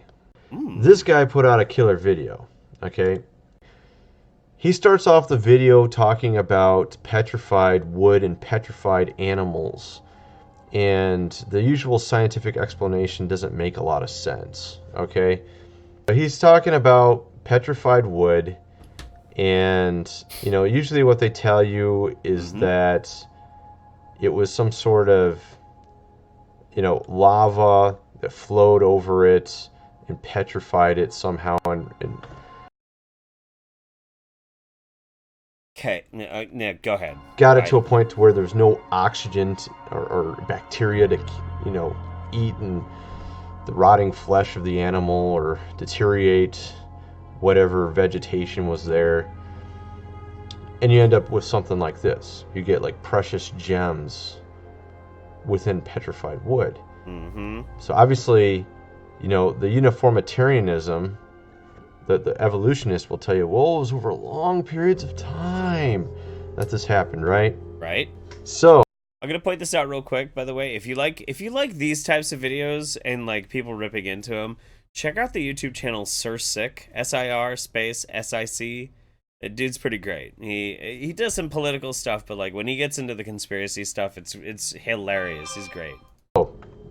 Obviously, lava doesn't do that, because if you put lava over trees, it's just going to burn up. It ain't rocket science, right? So something catastrophic, That's not how some petrifying sort of things work, catastrophe but okay. has to occur to basically bury trees. I just realized that the video that he is looking at is called "There Are No Forests on Flat Earth. Wake Up." Wow. Yes, that's perfect. Thank you so much. You are so pretty. My wife is very pretty. You made a Twitter moment about what? Okay. You at least have to tell everybody what you're talking about. Come here. Just you don't have to be on camera or anything if you don't want to. My body is having an internal struggle about making babies or not making babies. That's right. So I made a Twitter moment. Funny. After I'm done streaming, I will. Oh, that's a pitch. Okay, that was a pitch to the audience that you got to go look for Mem's Twitter moment, because she's talking about how she wants me to give her another child, I guess. Drunk Jeff is drunk. I'm not drunk. I'm really not. I might get there with this. I'm drunk on being woke. I'm super woke. Trees or animals so quickly and so tightly that no oxygen can get to it, no bacteria can get to it. And of course, you know, the first thing that comes to some people's minds is the flood, right? Okay. So no, here's not his, really. you know, image of how if you actually put a tree under lava, it's going to burn. It ain't rocket science, right? But this is what scientists tell us. They tell us dumb things like this. Okay? Now, here's the thing. Science. It tells us dumb things. Yes. Thing that's going to blow your mind. You see these trees, right? These look like they're trees. But notice, and we're going to build up to this. Notice that these are cut. Okay, this is petrified wood that's cut. So obviously some cut it with some sort of tool a long time ago. Also, you know, compared to the sequoias, these are not very big. These aren't the trees. These are the limbs of a tree. These are limbs of a tree. Okay. Now, he's trying to give a hint here of what's going on. And of course, you actually absolutely have no clue what he's talking about when he does that. Uh-huh. But you might when you look at this. Okay, first, you see this stump here? Yep. Now, most people would say, well, that was a tree stump that was cut off. It looks legitimately like a tree stump. Yes, it does. A tree was cut down, right? Well, what if I told you it was actually a lava flow that came up over 40 million years ago and created that? You'd think I was crazy, right? Well, I don't know. What about this here? What is this? It's a mountain. This is Devil's Tower. Okay, they tell you that lava created this, that it came up and created this. Now, here's why it's completely and utterly ridiculous. Okay. Tell me all about it. See that? Those people are climbing on these, right? Mm-hmm. What is that? Why is there rocks that are completely uniform with each other in a hexagonal shape? What is chemistry? What is cellular structure? Not cellular. What is molecular structure? What is any of this? Not actually connected together. They're in a hexagonal shape, all tightly fit together. That looks really odd. What does right? it look like? What Does that look like lava would create something like that? No, what is it? What does it actually look like to you? Yeah. Now, there's a reason why I'm asking you that question. You see how he's showing this straight edge? This is pretty straight. And he's showing here how this could be made. He's just making up sort of a funny joke on how it was made. You know, obviously lava's not going to flow up and make hexagonal shaped stem features of rocks that are obviously not even connected together, and if one falls, it falls separate from the other ones. It just doesn't make any sense. It's completely illogical. But this is what they tell you is how it was formed. 100% grade A bullshit, basically. Mm-hmm. Okay, now this guy gives you another idea of how these were formed. He says in nature, the hexagonal shape is the most efficient shape. And actually many things fall into this hexagonal nature. The most efficient shape? That's kind of a weird one. I mean, the most natural shape in the universe is a spheroid. Yeah, no, I can't agree with that at all. And what he did is he looked in some botany books for the structure you see there on Devil's Tower. And he found something with stem plants. This is a stem cross-section. Stem fiber.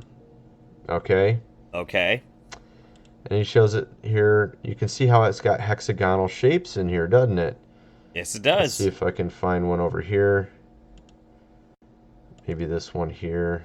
Let's see how big it is. Wait a minute. Okay, so if this is the cross-section of a stem, are you trying to say the Devil's Tower is a giant stump? In which case, like, weren't you just saying that, like, the whole idea was, like, lava flowing over and that's fossilized the stump, which is not really how fossilization works, but whatever. It is stupid. Like, that doesn't make any sense. I mean, like, even if you're trying to say that it's a giant tree, well, fuck, whatever. That's all right, pretty fine. big. Go ahead. Go ahead. Go You ahead. get kind of a hexagonal shape with that. This is, of course, one particular type of plant. Mm-hmm. We don't know exactly what potential plants, okay, this Devil's Tower was. So what we're really looking at here is a tree stump. Yeah. And this isn't the only one in nature. And actually, there's many reasons why this can't be a lava formation. Okay, but that's what I'm so confused about. Okay, so he was saying that it was completely illogical. It didn't make any sense that fossilized tree stumps were fossilized tree stumps, but now this is actually just a fossilized tree stump. What? What? Fuck. Hang on. I'm on it. Hang on. Alright. My shit's falling apart. I want to make sure I don't get any weird brainwaves trying to keep me from getting woke. For one, this follows the pattern of a tree stump, where you have the root or going sort of outwards towards the ground. Okay. You see how that is? Look at the bottom. It widens out just like a tree stump does. And of course, no lava formation made this. It's just complete idiocy. These rocks are all separated from each other, but together in hexagonal perfect formation.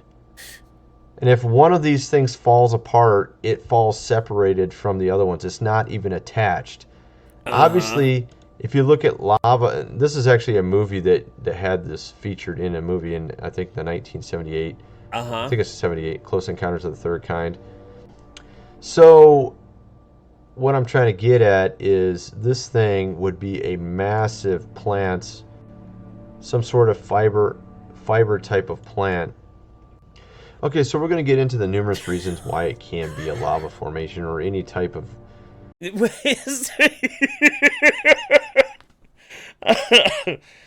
Oh, wow. Okay.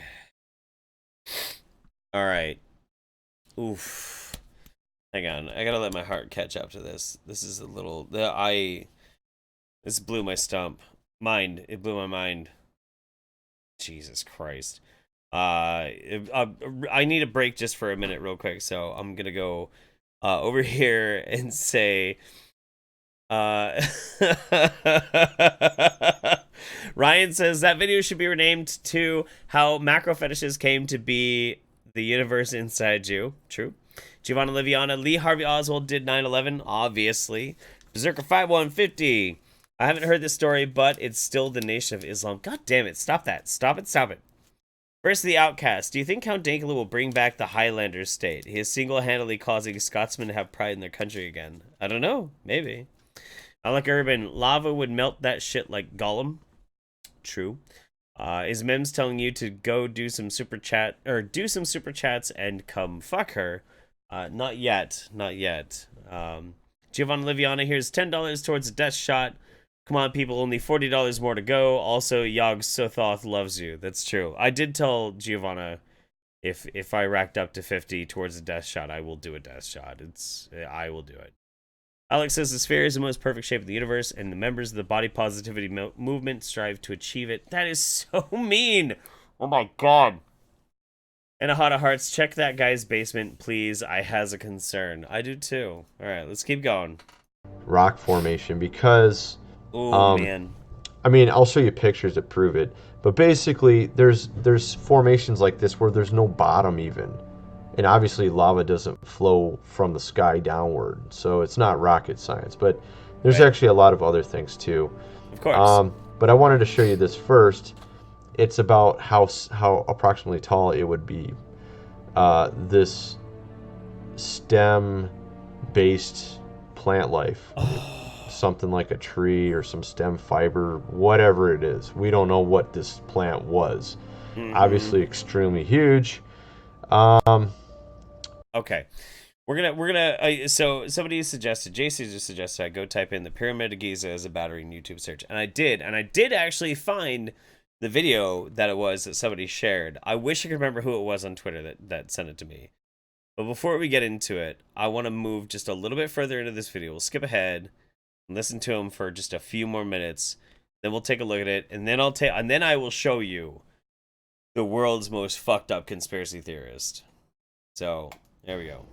But this Devil's Tower, you know, it's not the only one. There's many of these type of things. What doing? Let's see here. He shows some other ones. I believe that's in Korea there. And I actually had a photo of something like that. I can't find it though. Hello? You see, I'm actually starting to believe that what they teach us in school, the so-called science they teach us in school, is actually just a cover screen to keep you from actually learning the truth about what's going on. You know, with the Grand Canyon, obviously the Colorado River did not cut the Grand Canyon. It isn't rocket science. There was a Mount St. Helens eruption, I think it was in the 80s, that actually created a miniature Grand Canyon with the exact same type of shape with a small river in it afterwards. I think it was I can't remember the scale, but it was like, I don't know, like 1/20th scale Grand Canyon, and it was created from the Mount St. Helens eruption that caused a massive mudslide that carved out a mini Grand Canyon. Okay. Let's think about this for a second, okay? Let's let's say for the sake of argument, let's say that Mount St. Helens is a miniature Grand Canyon, and the Grand Canyon was not actually carved by the Colorado River, but instead it was formed in the same way like Mount St. Helens. Now, the whole thing that you just said there is that there was a landslide, which meant that displaced dirt slid down and away and allowed for these things to go. That literally cannot fucking work in the case of the Grand Canyon because everything else around it is flat. It's flat. Where's there going to be a landslide to? It can only slide in. None of that makes any sense. None of that makes any sense whatsoever. You want to say that none of this makes any sense? It can't possibly be carved by a river. That doesn't make any... What? That type of shape with a little river in it. I mean, that right there might be a better explanation of what occurred then, you know, millions of years in this Grand Canyon. And actually, what's interesting is the plateau top of the Grand Canyon is curved. So unless you believe rivers flow uphill, you got a problem, okay? So, let's see here.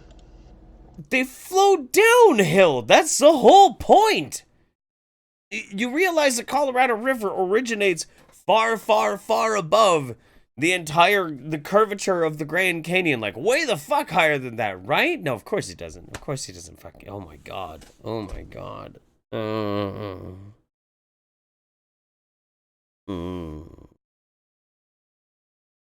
Nice Mr. Plinkett impression. Yeah. This is ruining everything. I can't believe it. Alright. You know what? I can't do it. I can't. I'm gonna have to tap out. I have to. So, this was actually the video that I was talking about. Now, if you remember, a little bit ago, we watched the Anunnaki creation story, the biggest secret in human history, Nibiru is coming, from a channel called Universe Inside You. Now, this thinker on Twitter who shared this super important video we should all pay attention to. Well, look where it comes from. Yay.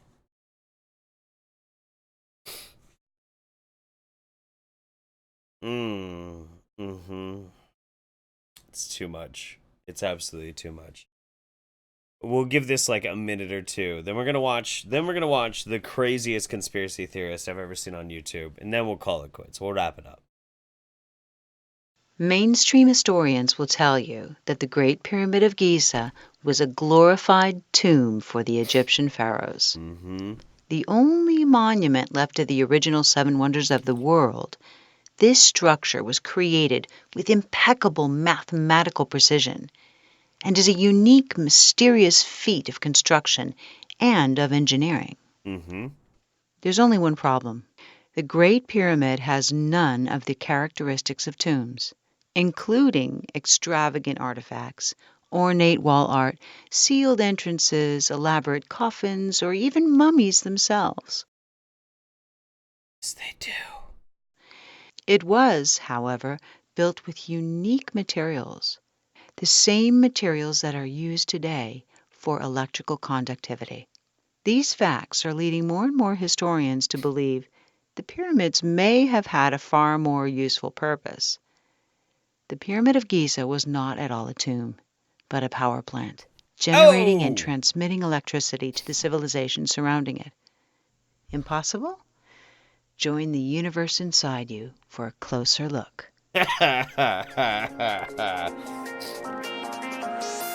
it was at this point that I realized what this actually was, and I had to immediately stop and tweet back to that person. Please no. Please no. I really wish I could remember who it was. It's driving me crazy.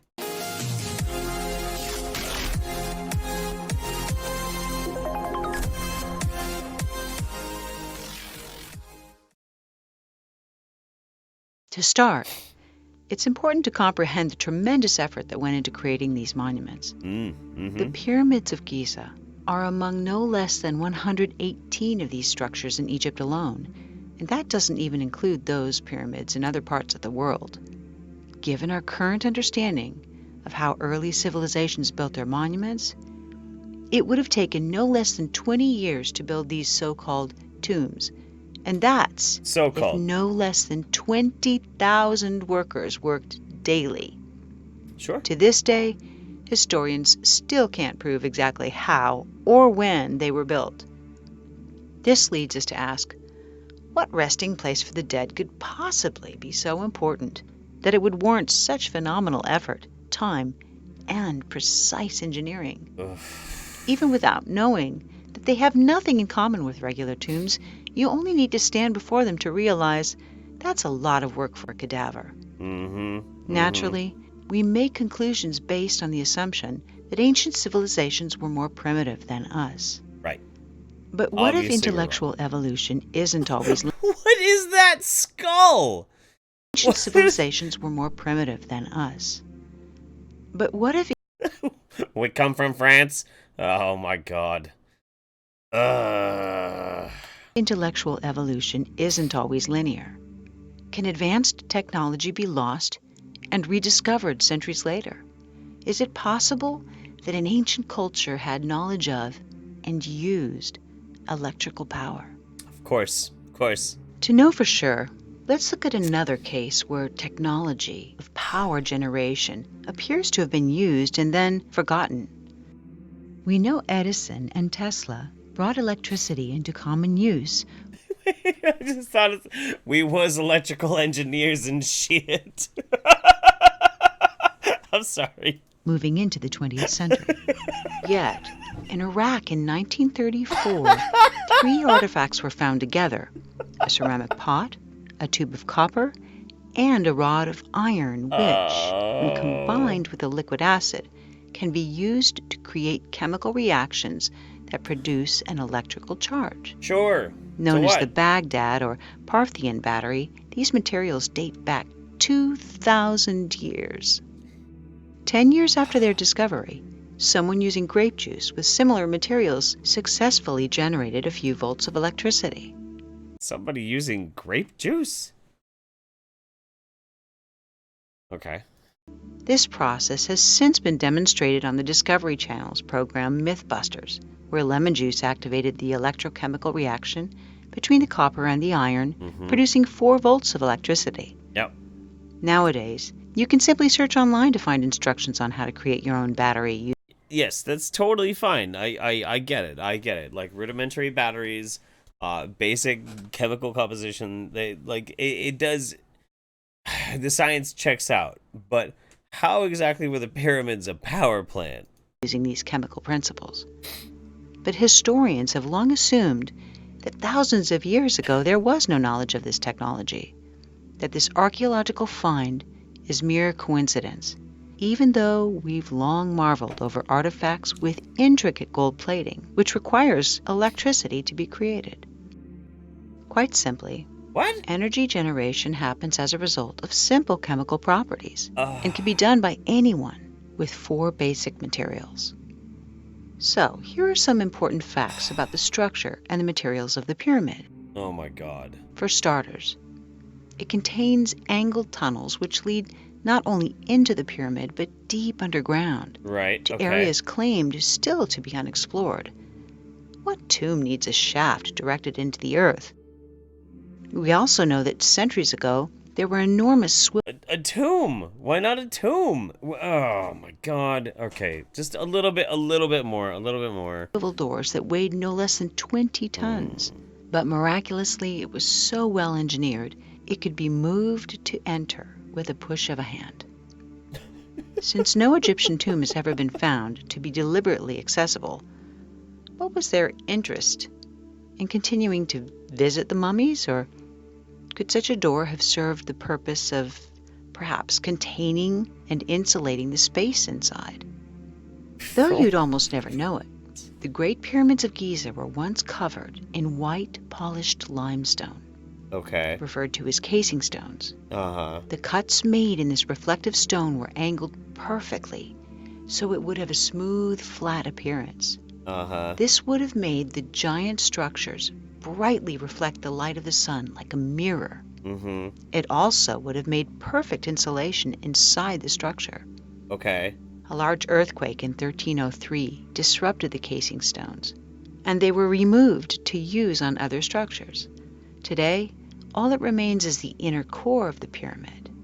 The image of the incredible amount of light that would have reflected from the monument raises curiosity. Why? Why in specific? Limestone is very easy to be carved. You can make it very, very fucking smooth. It makes sense because of the molecular composition that you can cut it in very smooth ways, and that's why they layered the fucking pyramids with it. Why is that weird? Why? What? As does the reason for the insulation. Was there a desire to draw attention to their dead? To keep mummies warm or cool, or perhaps something else? Next, the material, dolomite, was used on the inner surfaces. Precious. Dolomite is known to increase electrical conductivity directly relative to the amount of pressure on it.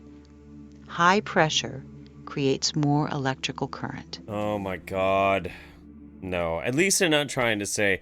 For a minute there, I was pretty sure she was basically gonna make the argument that it was a giant solar power plant. If it's a solar power plant, you don't want it to be reflective. That doesn't make any sense. You want it to be absorptive and channel the heat as much as possible. I don't know, man. I gotta open my mind. I have to open my mind. My mind feels like it's just gotten beat the shit out of. All these videos, an hour and 50 minutes worth of these videos, I feel like my brain has gone 12 rounds with a heavyweight boxer screaming about the ghost planet Nibiru and pummeling into my head about how I don't understand the grand alien conspiracies. Fuck my life. Oh my god. Ugh. Okay. A little bit more on this, just for like a few more seconds, because I'm actually gonna piss while it's playing. So here, enjoy. Next, lining the passageways and underground tunnels of the pyramids is granite, which is slightly radioactive. Granite contains high amounts of quartz crystal with metal, and it's a well-known conductor of piezoelectricity. Piezoelectricity occurs as a result of stress or pressure on the quartz, as demonstrated by the wristwatches, which can be charged simply by rapidly shaking them. This granite actually ionizes the air inside the pyramid, creating a chemical reaction which, again, increases the conductivity of electricity.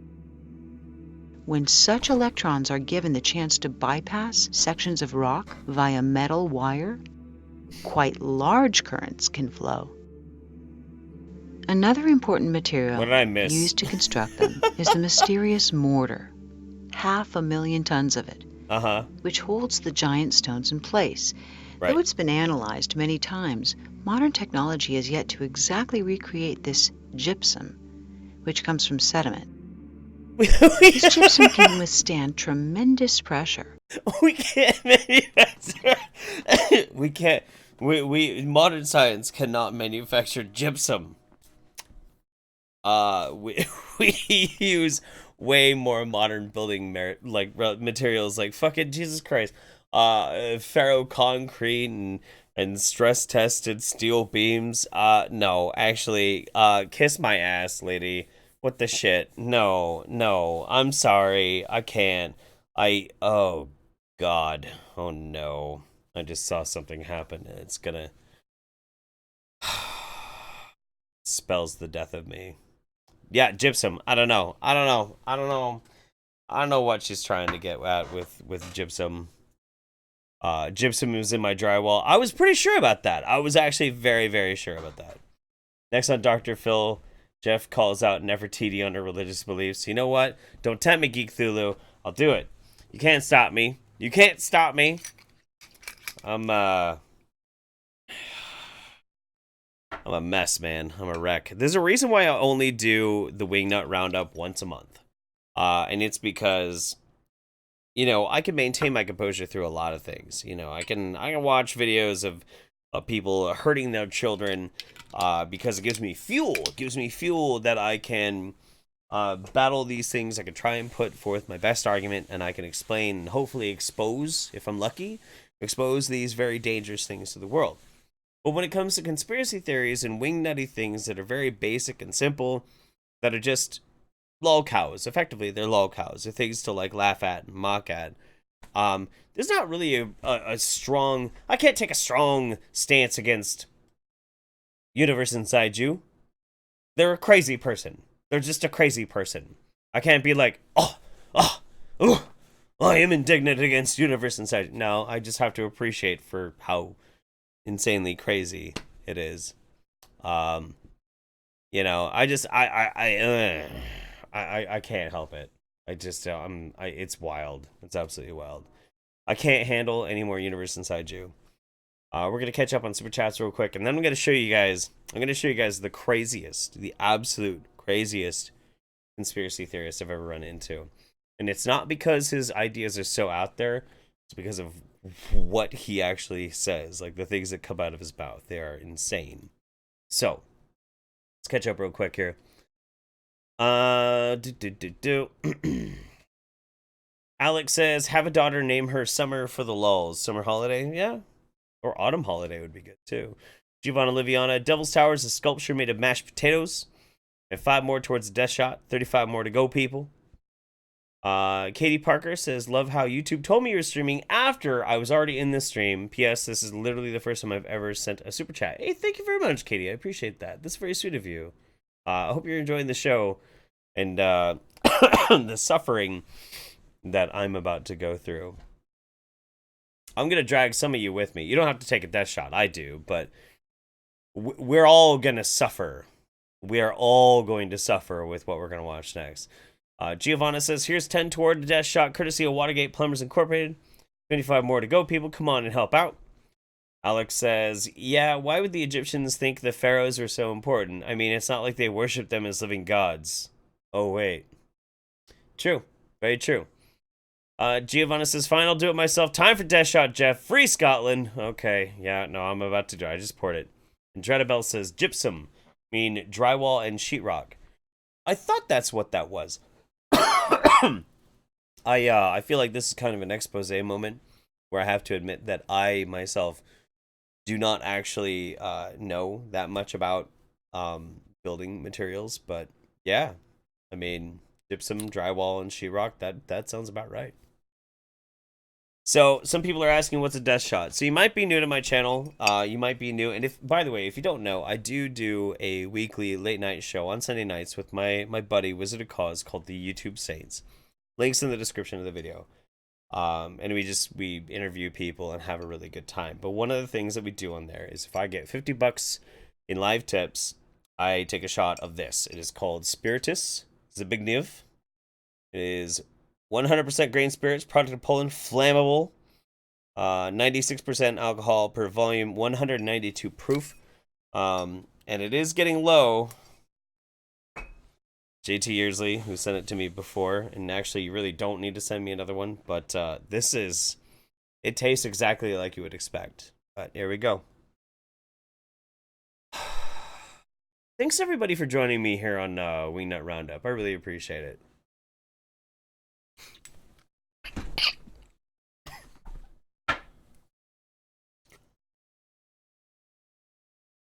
Ooh! Ooh! Oh! Oh! Ow! Oh my god! Okay. Oh, my god. Oh.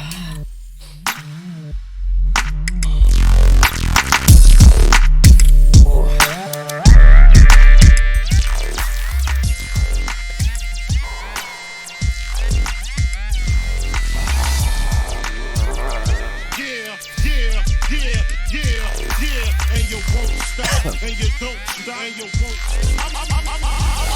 The terror since the public school era. Bathroom passes, cutting classes, squeezing asses. Smoking blunts was a daily routine since 13. A chubby nigga on the scene. I used to have the tray deuce and the deuce in my bubble goose. Now I got the Mac in my knapsack, lounging black, smoking sacks up in accent sidekicks. Okay. All right. Like I said, it tastes just as bad as you think it does. Yeah, it's terrible. It's absolutely terrible. But you know, I mean, whatever. It does the trick. Okay, so I feel like I need to give you guys a little bit of a primer before we talk about I feel like I need to give you guys a little bit of a primer before we get into our last video. Now, this guy has probably had well over 20 YouTube channels. I don't know if he's actually keeping track right now, but currently he's listed his latest YouTube channel as number 26. I feel like this man is actually legitimately mentally unstable.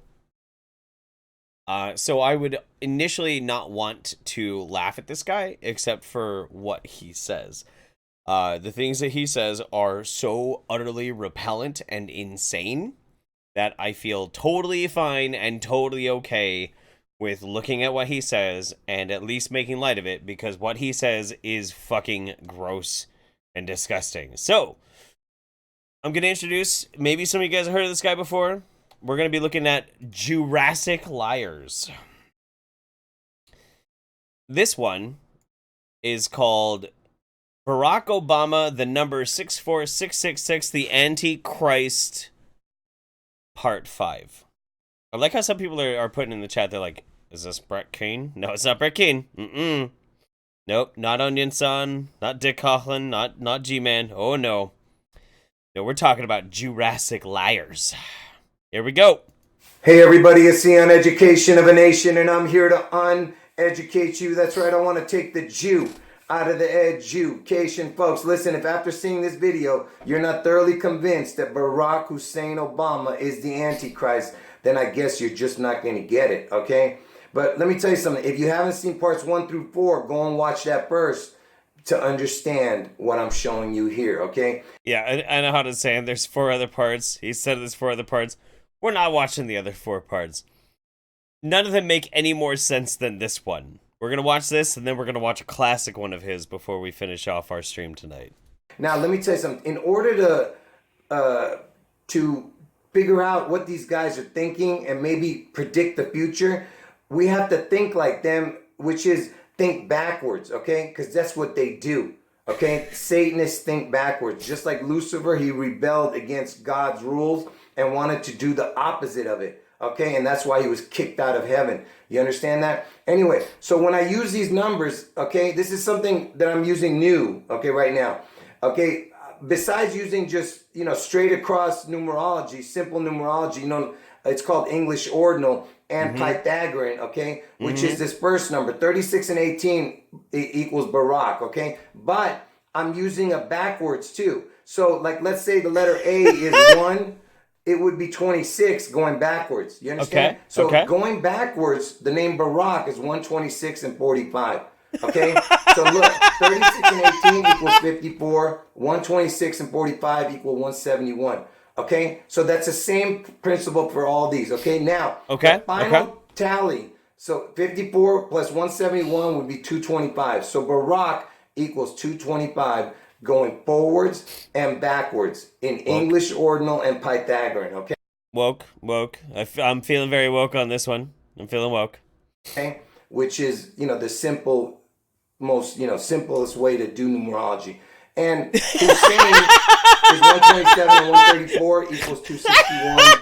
And Obama is 46 and 134 equals 180 the total. Okay, remember, going forwards and backwards, because that's the way these Satanists roll. And I'm going to prove it to you in the next videos I show you. Okay, that's just going to make you, just going to blow your mind. I didn't even have to look deep for this one either. This was published in May 25th, 5 days ago.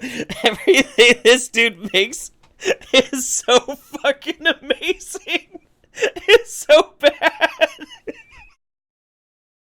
But look, so what does this add up to? 225, 261, and 180. I'm going to show you right now.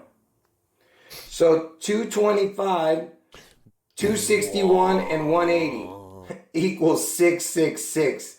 Can you believe this shit? Now you know Barack Hussein Obama is the Antichrist. There is your 666.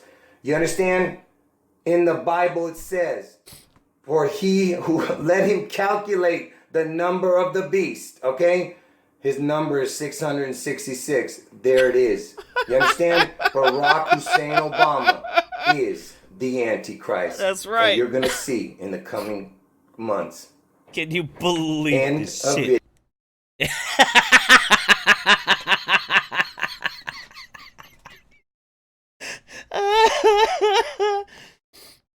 Joking aside, this guy seriously needs psychiatric help. I agree. No, dude, and I agree. I totally agree. This dude legitimately needs psychiatric help.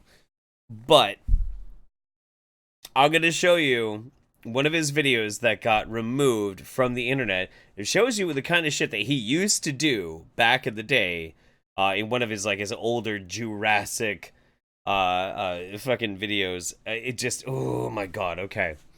Real quick, Alec says, literally 2 seconds into the vid and I'm laughing. True. Dreadabell says 20 for death shot number 2. Oh my god. West Coast equals Crunk Coast. $20 towards it. Jesus. 30 more and I'll do another death shot. Jesus. Ugh. All right. This is one of the most fucked up videos I've ever seen in my life. This is legitimately one of the most crazy fucking things I've ever seen. You might have seen it on some of the other podcasts that have done it. This is a re-upload because it was nuked off of YouTube. So, here we go. Everybody, it's the uneducation of... Oh, no. Okay, this might only go through one audio channel, too. Let me see if I can get this up. A nation, and I'm here... Okay, that's pretty good. All right. Yeah, it might only go through one of your speakers for some reason because this person doesn't know how to re-upload these kind of things. I apologize for that, though. Everybody, it's the uneducation of a nation, and I'm here to uneducate you. That's right, I want to take the Jew out of the education. Folks, I'm at the supermarket. Let's see what they got here. First of all, you got Orville Redenbacher. That's right. You got the evil in Orville. Pieces of garbage, you. And you got the red. And you got the den in Redenbacher. It's unbelievable. Oh, no, not the poppycock. You pieces of shit, you. Not the poppycock. You pieces of garbage, you. You believe this? And you got the word he in cashew. You pieces of shit, you. It's unbelievable. Look, folks, Popsicle has the pee-pee. And it's a big pee-pee. It's the big stick. You pieces of shit. Look, they even make it into crayons. What the hell is this? Pieces of garbage, you. Look, folks, it's the Klondike bar. Every Jew is a Klondike. You pieces of shit, you. Oh, my God. You pieces of garbage. Look, you got the KKK with the Klondike and the Crunch. You pieces of shit, you. Look at this, folks. Party Pail has the pee-pee. Can't you see that? And it's a fudge swirl. You piece of garbage. Okay, there's a couple of theories that are going on right now. If you've paid attention to the Jurassic Liar for a long time, he has a very anti-gay message. He believes in a Jew-inspired gay conspiracy in the world, that Jews are trying to make as many people gay as possible for population control. And they do this through subliminal messaging. So PPs to make you think of piss or make you think of penises. To make you think of, poppycock is all about thinking about the cocks, you piece of shit. Like, it just ridiculous. Absolutely ridiculous. Oh, Shadowrunner, is that supposed to go towards a death shot? You better tell me right now, otherwise, because otherwise I'm not going to think of it. Let's go. It's the fudge and the pee-pee. The fudge and the pee-pee. Look, folks, you got the pepperoni and the pesto pizza. The pee-pee everywhere. And bon appetit. You pieces of garbage, you. Oh. Conti, you got the pee-pee. Pieces of garbage, you. Look, folks, it's the Klondike bar. Oh, this video is super Every fucked Jew up. is a Klondike. You pieces of shit, you. Yeah. You pieces of garbage. Look, you got the KKK with the Klondike and the Crunch. You pieces of shit, you. It's Picanti. You got the pee-pee. I'm going to say anything about this name. You obviously know where I'm going with this one. The Bush. The Bushes are into beans. You pieces of garbage, you. You got the Ram and ramen, right? And you got the men. You pieces of garbage. And it's the top. And look at it, it's got the Sin. Another brand, it's Maruchan. You got the Ram, another brand with the Ram in it. You understand? The Ram. This the one's Ram, forward, this like one's butt backwards. ramen. Folks, you got the Dole, I told you, has the ELO backwards. And you got the pineapple, which has the PP. You understand? Nutella, chocolate spread. It's got the ELL right there. This is a garbage. Look, folks, Skippy has the PP.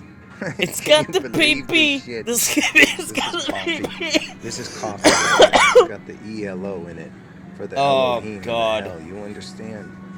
It's Cafe Bustelo, and look at the. What is that? Look at that. Looks like the. You know what I mean? It's the Devil Star right there. You pieces of garbage.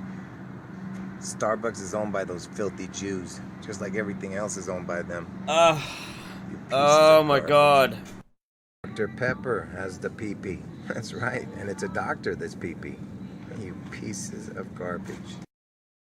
So, a few people are saying, like, this is kind of projection, you know, he sees, like, the gauge in it everywhere. Maybe this is, like, projection. Maybe he legitimately is just a closet homosexual, and he's just really pissed off because he feels like the Jews are making him the gay. I mean, who knows? I don't know, man. The whole thing is so ridiculous. Unanimous delivers. Did you do William Tapley, famed the third eagle of the apocalypse, Mr. Open Gangman style? What? What the hell is that supposed to be? The third man of the apocalypse? Let me look at this real quick. Hang on. I'm curious. I'm very curious. Where would I find this dude? William Tapley. Oh no. Okay. I'm looking for it, man. I'm looking for it. Third Eagle. Is it Third Eagle Books? Let me see. Open Gangman style. Open Gangman. The Antichrist arrives Gangnam style. Oh no. Oh no. What the fuck is that? Okay, you know what? That sounds pretty amazing. We'll look at that too. Farrah Ray, I knew you would love the crazy. Here's my part for round 2 of a death shot. God damn it. Also give Mems your baby batter. Damn it. Love y'all. Shadowrunner with some love. Thank you very much. First, the Outcast says, drink that bloody death shot, bucko. Clean your room. And Shadowrunner says it was for a death shot. Fuck. Fuck me. Fuck me. God damn it. Oh, man. Oh God. All right. I guess this is happening. I guess so. I'm gonna put this right about here. And let's do this. Let's do this. And we'll look at this. We'll look at this last little video. Since I'm doing a death shot, like, I might as well hang out with you guys while the death shot is kicking in, and then I will officially have to pull myself out. Hey, Mouthy Buddha, what's going on, buddy? Give you a wrench. Make sure it's actually you. Hang on. Is that Mouthy? Yeah, it is Mouthy. Ooh, Mouthy actually surpassed me in subs lately. Congratulations to you, buddy. There we go. Alright. Okay, here goes the next death shot.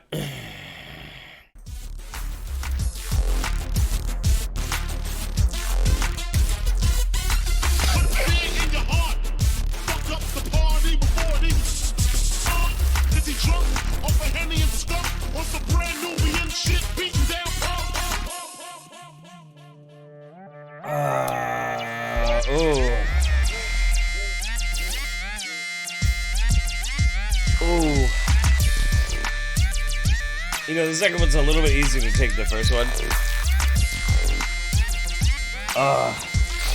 Somebody's asking,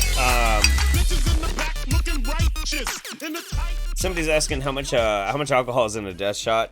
It is 96% alcohol per volume, 192 proof. Mm-hmm.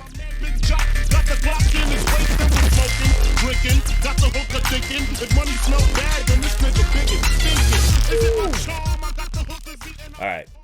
Okay. Anyway, let's do this. Let's do this. I want to check this out. That was a good recommendation, actually. Welcome to Revelation Unraveled. Hang on. Sorry. Wow.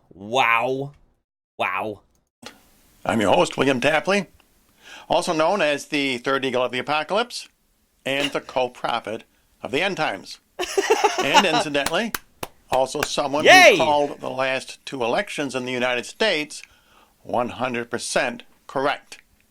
Can you name any other so-called prophet on YouTube who did the same? I don't think so. But the election is over with, Many people have asked me to comment on it, but it's over and done with, and it is time to move on. And you Democrats... Oh yeah, real quick, want to make sure. I did fix the volume after that. I did not expect that was going to be so loud. I apologize. The third eagle of the apocalypse is apparently very, very abrasive. Kind of brain destruction. Sorry. I'm sorry about that, guys. I apologize. I'm sorry. Is it better now since I turned it down? Let me know. Democrats, you who think that you could deny God 3 times at your convention, and that Satan will therefore let you have the leopard for 4 more years, you are sadly mistaken. In Daniel 7, the Antichrist follows the leopard, and he is the one who comes next. Okay. And Satan wants to bring the Antichrist in as soon as possible. Believe me, we have very little time left. And God is already announcing who the Antichrist is. Well, hang on. We don't have that much time left. This is recorded in 2012, so obviously we at least had 6 years left. I'm just saying. As he announced for the last 4 years who Barack Obama is. But he is doing it in a very interesting and different manner. 4 years ago, Barack Obama was elected on the 4th of November. Okay. This week, he was re-elected on the 6th of November. The number 4 announced the arrival of the leopard, but the number 6 this week is announcing the arrival of the Antichrist. Oh. Now, many times in the past 4 years, God has revealed who Barack Obama is through sporting events. And I've already gone through that many times on this program, so I won't repeat myself. Sure. This time, however, God has changed his plans. He is announcing the Antichrist through popular music. And I only discovered that myself this week. Okay. And I am passing along my information to you just as soon as I receive it. And in fact, I'm asking for... Hey, Wizard of Cause. This dude's got 50,000 subscribers. I'm sorry. For help from my YouTube subscribers, because very often you give me ideas which did not occur to me. I am not very much into popular music. I know some of you probably are. So I am going to give 2 examples on this program which are really amazing, but I am sure there are many others out there. The 2 popular songs I want to talk about on this program are Gangnam Style and Call Me Maybe. As far as I can tell, they are really the 2 most popular viral videos on YouTube for the past several months. If you search either of those titles, you will find hundreds of thousands of results. And many people are making parodies of those songs. And they are very tuneful, they are bouncy, they're uplifting. As far as I can see, they are not like Lady Gaga or Madonna videos. I see very little nudity, for example, in them. Very little sexual perversion, Satanism, and so on.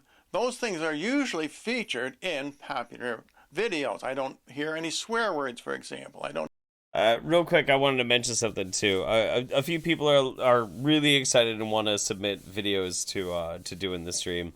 At this point, we've been doing the stream for about 2 hours and 20 minutes or so. I want your links. I really do. I already had to do 2 death shots. I can't. I honestly can't. This has got to be the last one, man. We'll ride this one out as long as he's funny. But holy freaking shit, I cannot do it any further than this. This is my limit. This is as far as I go. But send them to me anyway on the conventional channels, and maybe we'll be able to put them in a different stream. That'd be great. Your curse words. So I believe God is using videos of this type to get out his message because he knows they have a much wider popularity. More people are going to watch them, including fans. You see, God has this problem with optics. God is not necessarily reaching the younger generation these days. Something about like the latest fad, the latest trends. Like, you know, kids just don't really want to like sit down and read the Bible. They're not really into it. And strangely enough, they don't really want to listen to Pat Robertson. Jerry Falwell. He's fucking dead. They don't really want to listen to those types of things to really get the message of the God out there. So instead, God is very clever. So what he's instead going to do is he's going to send his doomsday prophecies, actually, encoded in things like Gangnam Style. So you can actually subliminally understand that the beast is coming. This is actually a very brilliant marketing move on the part of God. I don't know. Families. I don't know. These I don't are know. the people God wants to get his message to. And I'm not saying the people who made these videos or who wrote these songs knew what they were doing. I don't think they did. It's like, for example, when Barack Obama used the word war 44 times in his acceptance speech at the Nobel Peace Prize. I don't think he counted those words beforehand. But God was giving us a message, just as he is doing with this popular music. So first, let's take a look at Gangnam Style. Okay. The three most important words are Open Gangnam Style. And if you put those into English, I mean, those are Korean. If you put those into English, I believe the words that we want to study are Open Gangland Style. Now, this is very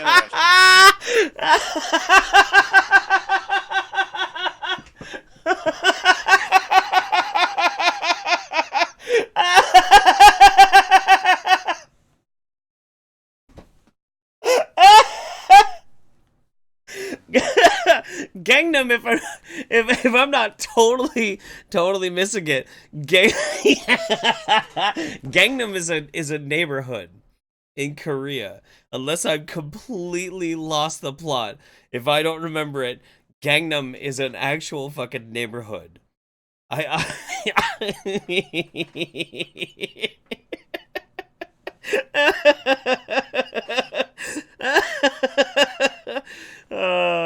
Yeah, Shannon Gibbs is like, Opon has got the pee-pee. Yeah, that's true.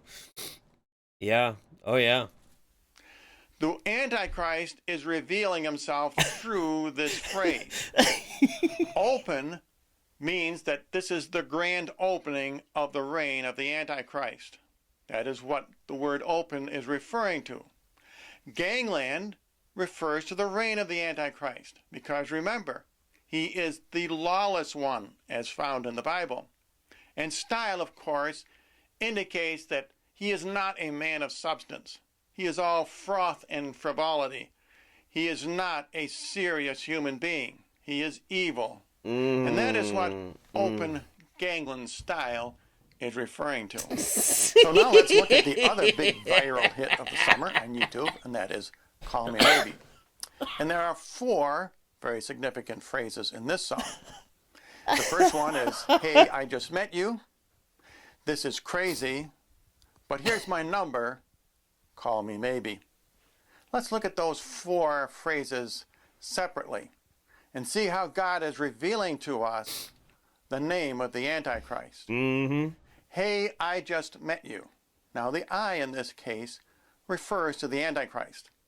And just meeting you means that he is revealing himself.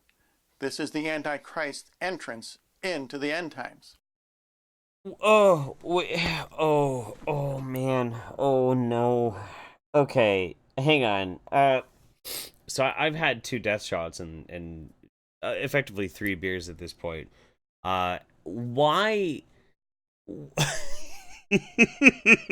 Why is I supposed to correlate to the Antichrist? Is that just because it just fits like what he's talking about? Like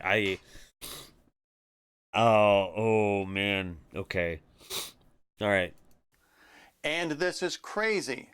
That's the 7 years of tribulation. Remember back in Daniel chapter number 4. How is this as crazy translates to the 7 years of tribulation? What? King Nebuchadnezzar goes crazy or insane for 7 times. He lives among the beasts and eats grass. The beasts that he lives among are the 2 beasts of the Revelation, the Antichrist and the false prophet. Oh, man. Those are the 7 years of insanity. And this is when the Antichrist is going to reveal himself during those 7 years. But here's my number. And of course, I think it should be obvious to you what the Antichrist's number is. His number is 666. That's right. And he is not talking here about a telephone number. He is talking here about his number of the beast, which he is going to give to every one of us. That's what he means when he says, here's my number. And the last phrase is really the most interesting. So call me maybe. Now, he is not saying call me on the telephone. What the Antichrist is saying here is, my name is maybe. Call me maybe. Now, what's interesting is that Nostradamus also called the Antichrist Mabus.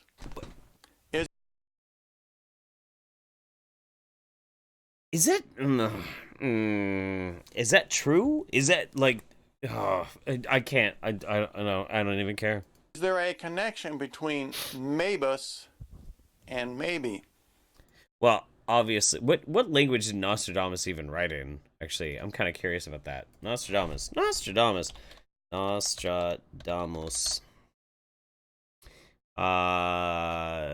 de Nostradamus, Latinized as Nostradamus, is a French physician and reputed seer. I have a theory that he probably spoke French. That's just my theory. He was from France. I'd say he probably spoke French. I don't know what Mabus in French is supposed to be. I don't know. Google translate. Mabus translates to Mabus.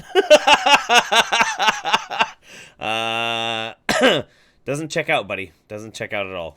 So these two words for the Antichrist, Mabus and maybe, are not identical, but they are very similar. They both begin with the letters M-A-B.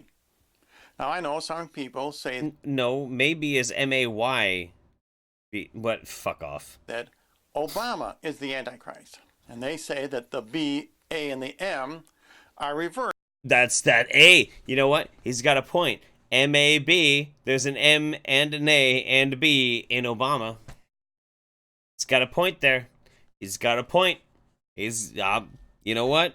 Maybe Third Eagle Books, the third whatever of the apocalypse. Maybe got a point. First in his name, but that comes from Mabus. I tend not to believe that.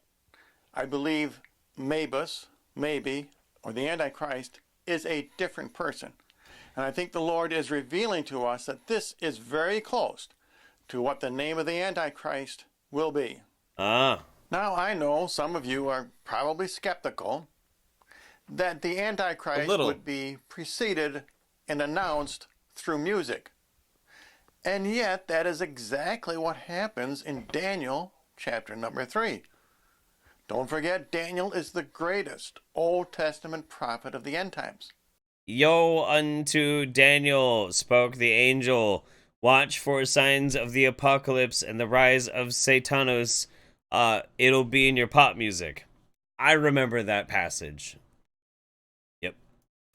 And in chapter number 3, Nebuchadnezzar builds a huge statue, which he orders everyone in his country to worship. And it's very interesting that they are to worship the statue when the music sounds. When? The music immediately precedes their worshiping of the statue.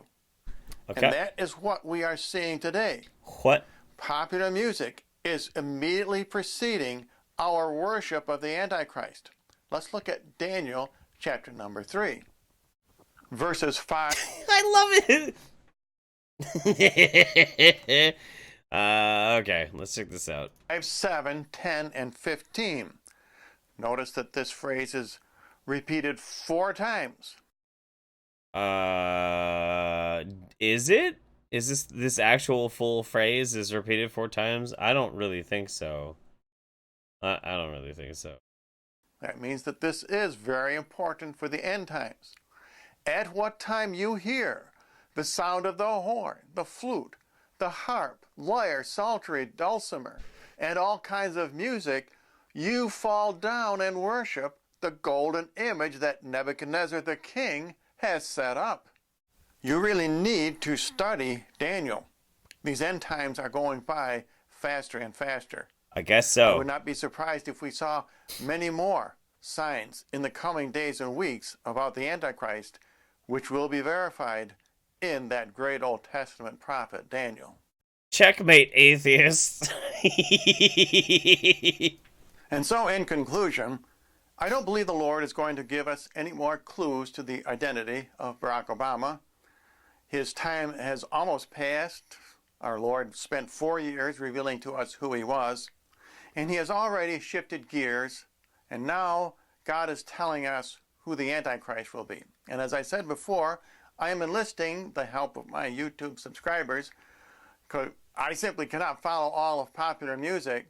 But look for this type of video. Don't look at the satanic evil ones with nudity and swear words and so on. Look at the ones that are happy and bouncy and uplifting, because those are the ones in which God is going to use to tell us who the Antichrist is. And as always, I do offer a free copy of my book, Revelation Unraveled, for any of you who are interested.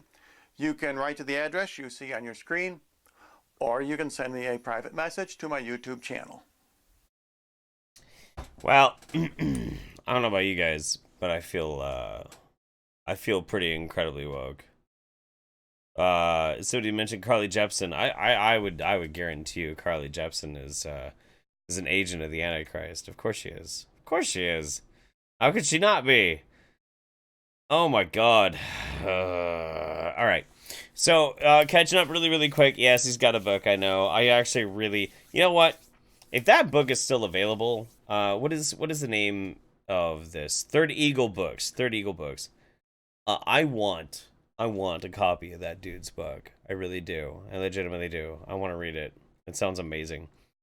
Chris Stainer, hello Jeff. Been a regular watcher of your channel for a while now. Love your content, especially on the pseudoscience. Keep it coming.